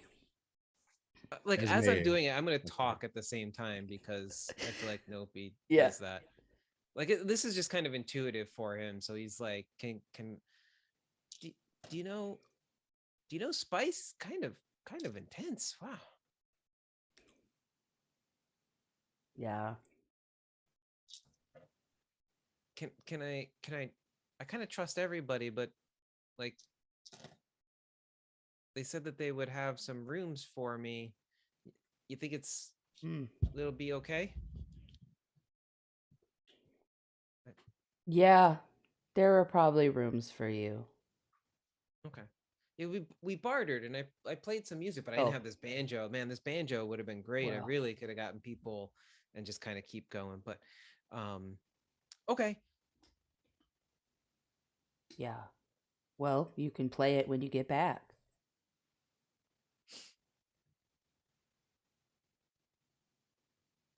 Menachem, you wanted to do something, I think. I was gonna say, Esme, there's one piece left.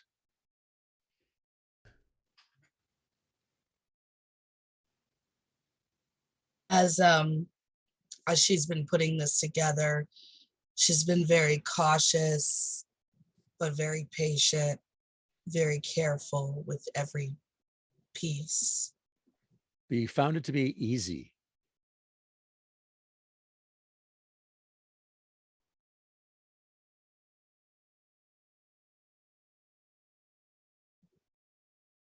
She's been precise with every piece. You almost feel the warmth of a cup of tea as you work. The calm that tea gives you. Then there's that last piece. Goes right there.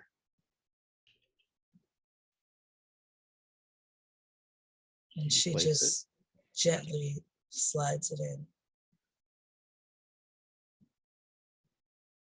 You're full of memories of your cousin and you growing up together,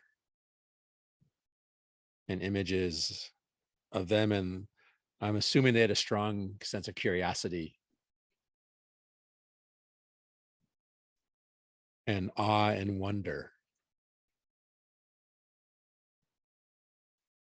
And you try to deny it, but the gold inlaid in the teapot glows. No, it's just a fire reflecting, but it can't be. It's on all sides.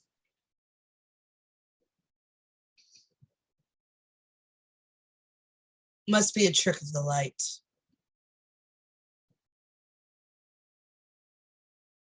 Do you not think? Do you not think it's real? This must be a trick of the light. It's. Do you not think it's real? Is that Magni asking me? It is Magni asking as the place.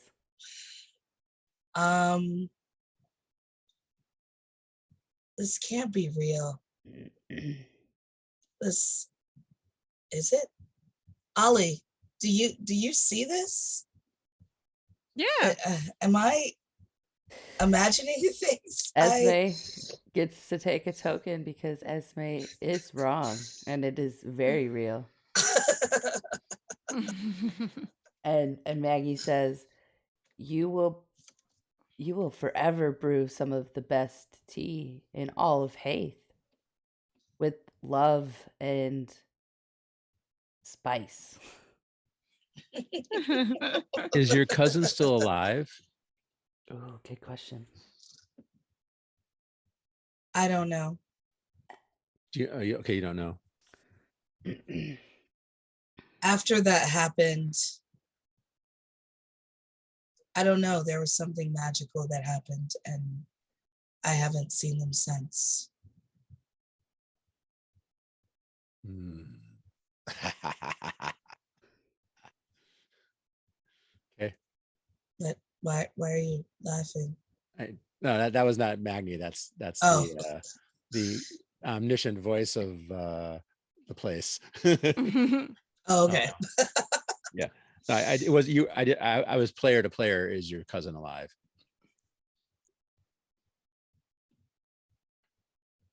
You're still full of just really beautiful thoughts about your cousin, and you see them also doing things that you don't remember them doing.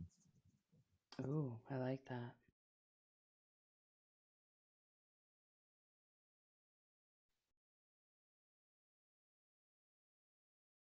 Every cup of tea you have from this pot of this kettle will help you find your cousin. They're out there somewhere. So it's like my lantern. Oh, wow. But I don't. It was magic. It was magic that took them away from me. So if I try to find them, I could come across magic or something, and it could break my teapots again. It could break my. This It teapot can never break be anything. broken. Oh. You just hear from behind you is like there's like a bing bing, like I'm kind of like tuning the guitar. I'm like I'm tuning it, kind of like trying to get it right. Like, Esme, everything breaks sooner or later. We can't keep. Sorry, it Scott. You forever. weren't. I jumped your gun there, huh? No. None of the items you reforge here will ever break.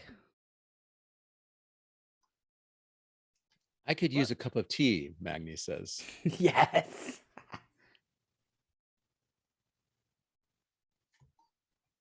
Would you oblige? Well, of course. Somebody wants tea. I cannot refuse them that. Let me gather my things, and she starts to prep the tea. Which tea do you offer? Which tea do I offer?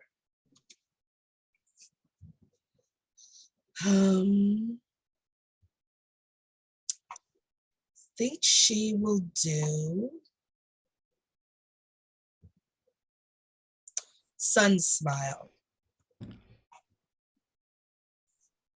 This makes someone friendly. Oh.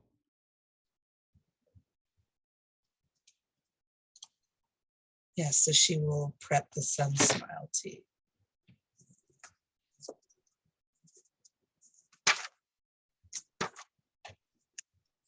You serve everybody tea, or Anyone who wants some.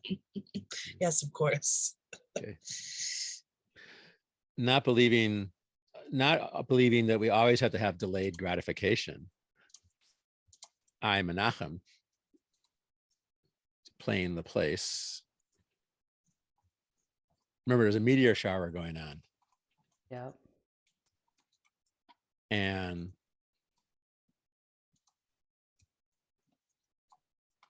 as you're sipping the tea, impossibly softly, you all witness a meteor land in the square, the town square.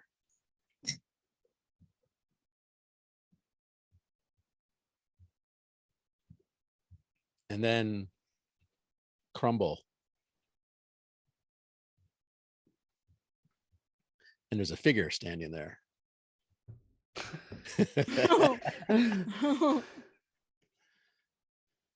It gets up and stretches, wings expand. Wings. Oh my Oh. god!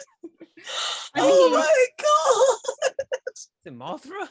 And walks towards the forge, Are we gonna have a kaiju gleaming battle? white in the It's a reflection. swan. Oh my god!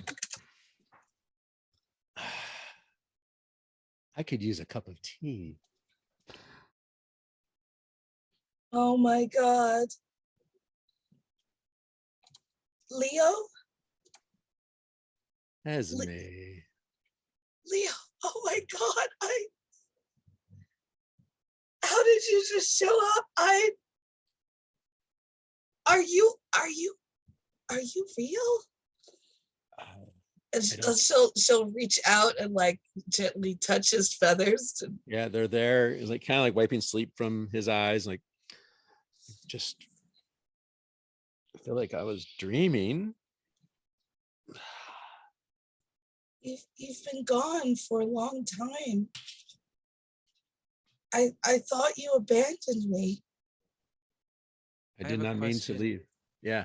Esme, do you believe what you see? She's unsure right now. You're wrong, so take a token as the place gets to do that. And you hear in the background a banjo playing. Can you hear it? Yeah. Yes, Try we to play can hear it. quietly. Keep going. It is kind of quiet though. It's not like incredibly loud. Yeah. No, it's perfect. Yeah. Yeah. I it did is. not leave by choice. We have tales to tell, I'm sure. Were you in a meteor? Looks back at like the chunks of rock on the ground. Apparently. Well, we have a lot to discuss, and she offers you some sun smile tea. Yes, some sun smile would be just the thing. I always have the tea for that. It's so good to see you, Leo. And Esme like opens up her wings and hugs him warmly, and she's just hugging him and kind of crying quietly. Magni's gonna like lean down to Ollie and say, "Good work, little one." I fixed something else. You did. And Magni with his big hand is gonna like pat Ollie on the head. Now we just gotta get the others to come here. I think it's just Puppy and Radcliffe left. Mm-hmm.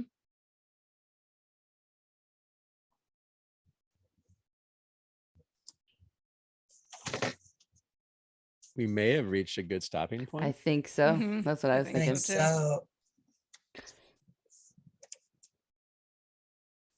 Well, to exit, we also asked some questions.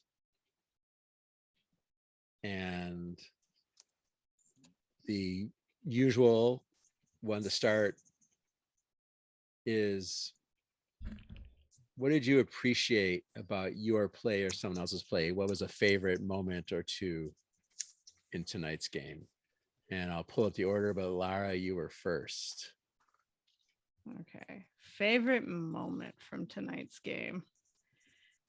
Well, I said I wasn't going to go deep tonight, and we did. And I think the whole scene with Ollie in the beginning with the lantern and all of that was really great. And so thank you everyone who was a part of that. That was beautiful. I my favorite Tennille is often a very quiet player from what I observe, and not so like effusive. And watching Tennille play Spice the Rat and just being big and take up the space and forget. Oh my gosh, I loved it. I loved it. So much fun.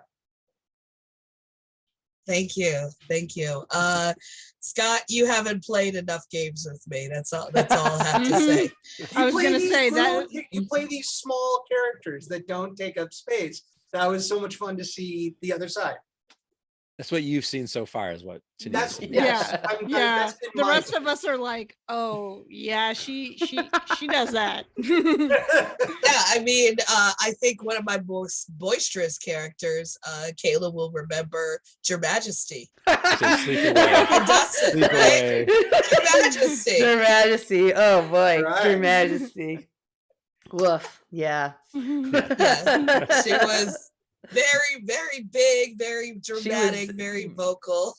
There are So no recordings of that game. I know. We're No. gonna. You know what? There will one day be a sleepaway recording. That's a promise. Nice, nice. I like it. I like it. We'll just work Yeah. our way through all of Jay Dragon's games. Mhm. Well, we Yeah. pretty much are. Yeah. Tennille, favorite moments. What did you appreciate about yours or someone else's play? Man, there were a lot of good moments here. I really liked the scene with Ollie and the lantern. I liked being Spice the Rat and interacting with Nopi. And of course, when Leo came out of the meeting, that I really, really appreciated that. Like I did not see that coming at all. I thought, oh well, maybe 3 or 4 sessions down the line, we'll see if her cousin pops up or whatever. But wow, Surprise. surprise! I've heard of the, I guess what do you guys call it with the broken pieces, like together with the golden? Kintsugi. Yeah, I've heard of it before, and I've always thought it was absolutely beautiful. And it's always touched a special part in my heart. So it definitely really tugged on the feelings for sure with that. So thank you for that. I appreciate all of it.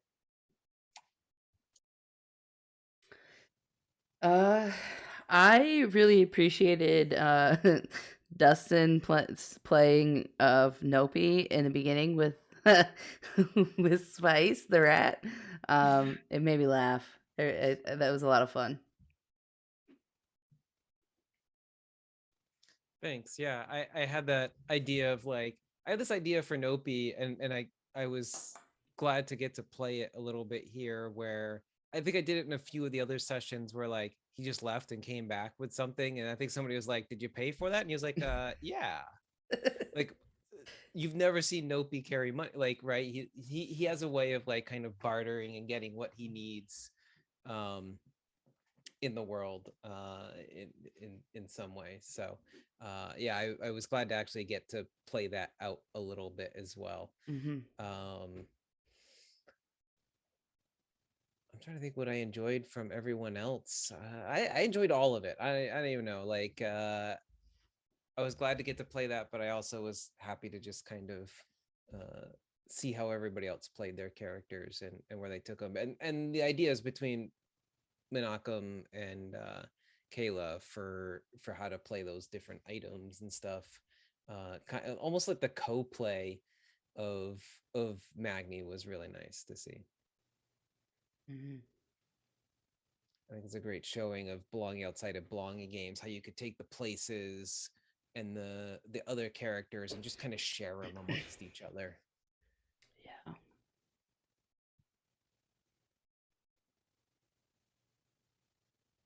It's me. I want to see Sorrel in the drinking contest. I want to see Yes. that play out next time. Yes. But no, I really, really loved that kind of like co-playing we did of the whole Magni situation, and even like sentence by sentence sometimes. Yeah, it was really good. Yeah, that was, and building off of the that the lore you built when you made this place. Yeah. And I guess I just want to say I enjoy lately having a lot of characters who are just kind of there, right? Not necessarily being like, because in like Kids on Brooms, I'm about to be like central to the story, right? When we deal with the wasteland of my father. But it's really nice, and I've done it in some other games, just to and in Exodus, my character's big and loud, but not the main story. So it's fun to just kind of like support and not have to have a big story. So I was trying to phrase this question before the show, and it really ended up being really relevant.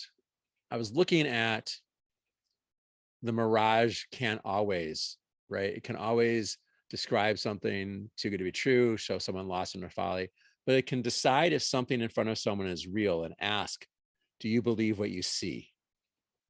So I think I have like a half, 3/4 formed question of not just physically, but like intellectually and emotionally. How do you decide what's real? How do you decide what to give your attention to?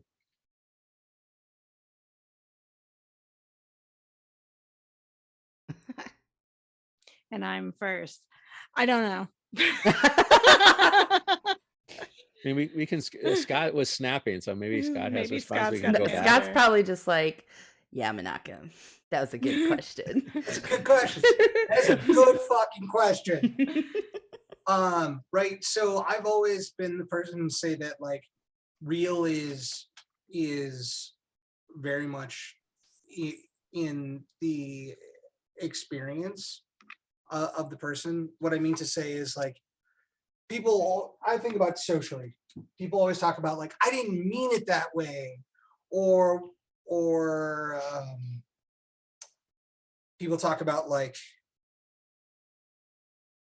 how they perceive something, and perception is reality, right? It doesn't matter what you intend, it always matters how something is perceived. And that's how I think about reality, is like, if I'm experiencing it, whether that's like the feeling, like however I'm feeling in this moment is the right way to feel, and that's valid. And for someone else to be like, no, don't be angry, or you shouldn't feel it, but like, man, you like that's how I'm experiencing this. That's my reality. There's no wrong emotions, right? There's no wrong emotions. How you perceive something and how you experience it, that is your reality. That's how I think about it.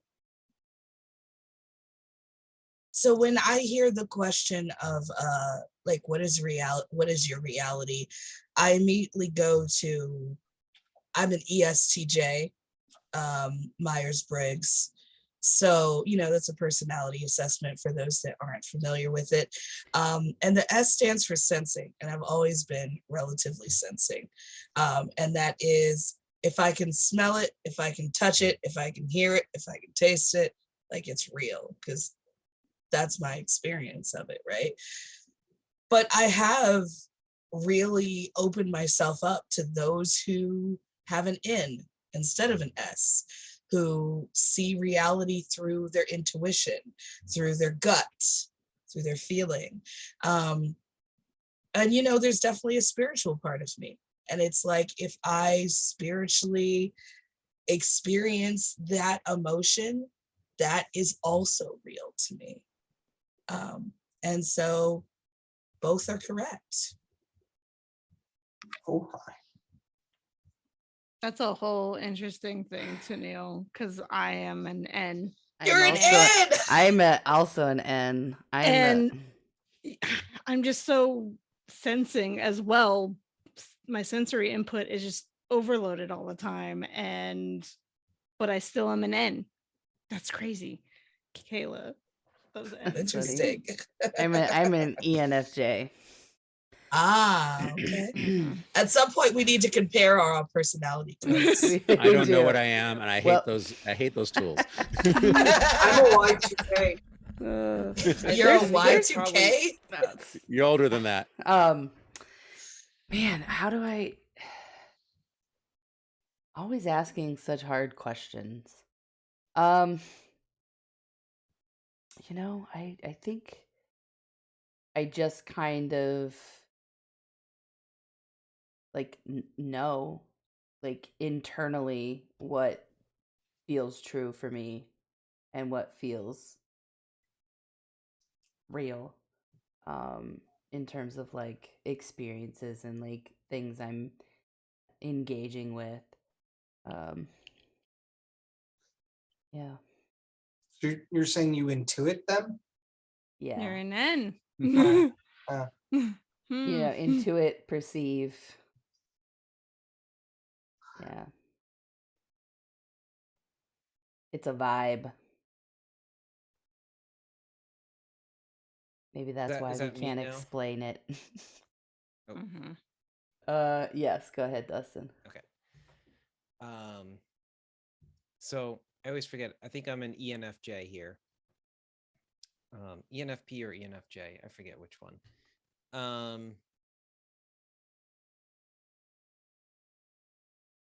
Malcolm, could you repeat the question for me? That's how I felt. Malcolm's question was not what is your Myers-Briggs personality? That's where I ended up with it eventually. How do you know what's real? How do you know where to give your attention, your energy? Okay. How do you decide? That's a very real question some days. I won't go into the question of are we living in the Matrix and none of this really I know that's where my brain went. I know this steak is just a collection of 0 and 1s, but when I put it in my mouth. So it always leads me to an interesting thought, and my inner nihilist self, that none of this matters anyway. So but like what is real if it's just like neurons? Our perception is just the firing of neurons within our brain that tells us what we touch, what we see, all of that. So yeah, I don't know where I'm going with all this exactly. It makes me think of all these things, but it reminds me to kind of stick with what just feels right. That I think we all know what is right ultimately, and if we stay true to that and follow that, yeah, we'll be okay. And whatever else, what's real and what's not, I think what's real is what we make real in our lives, what we believe.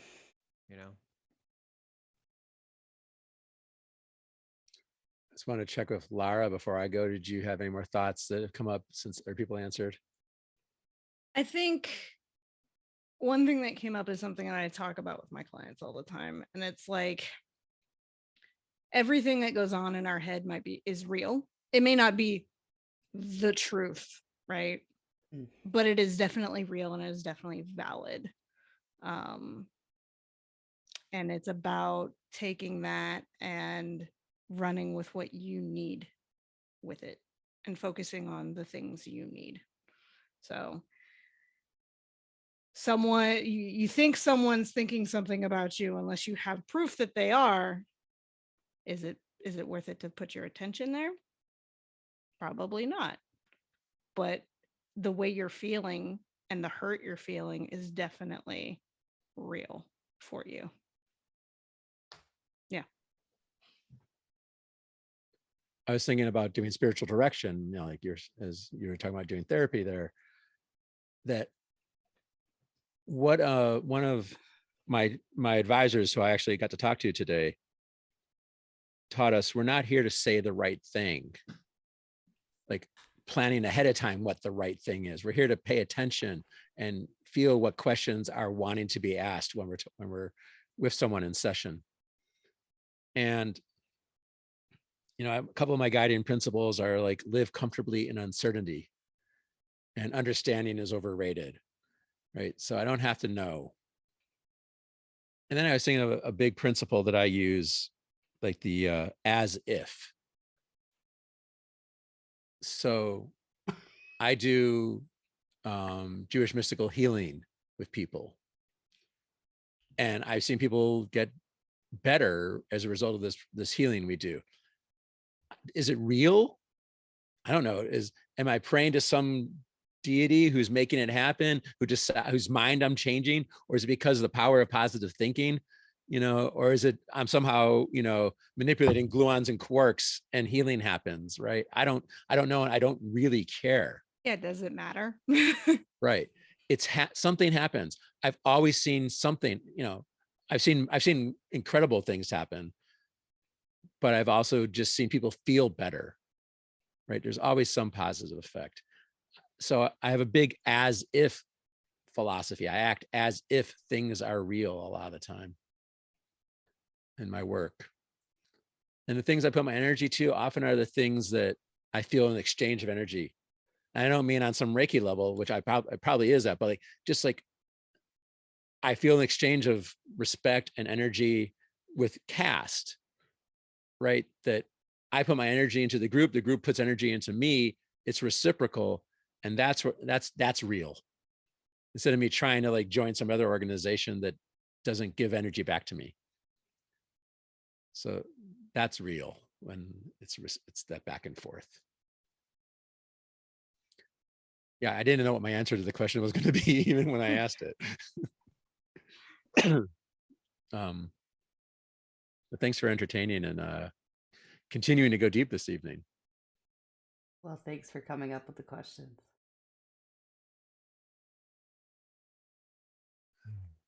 So,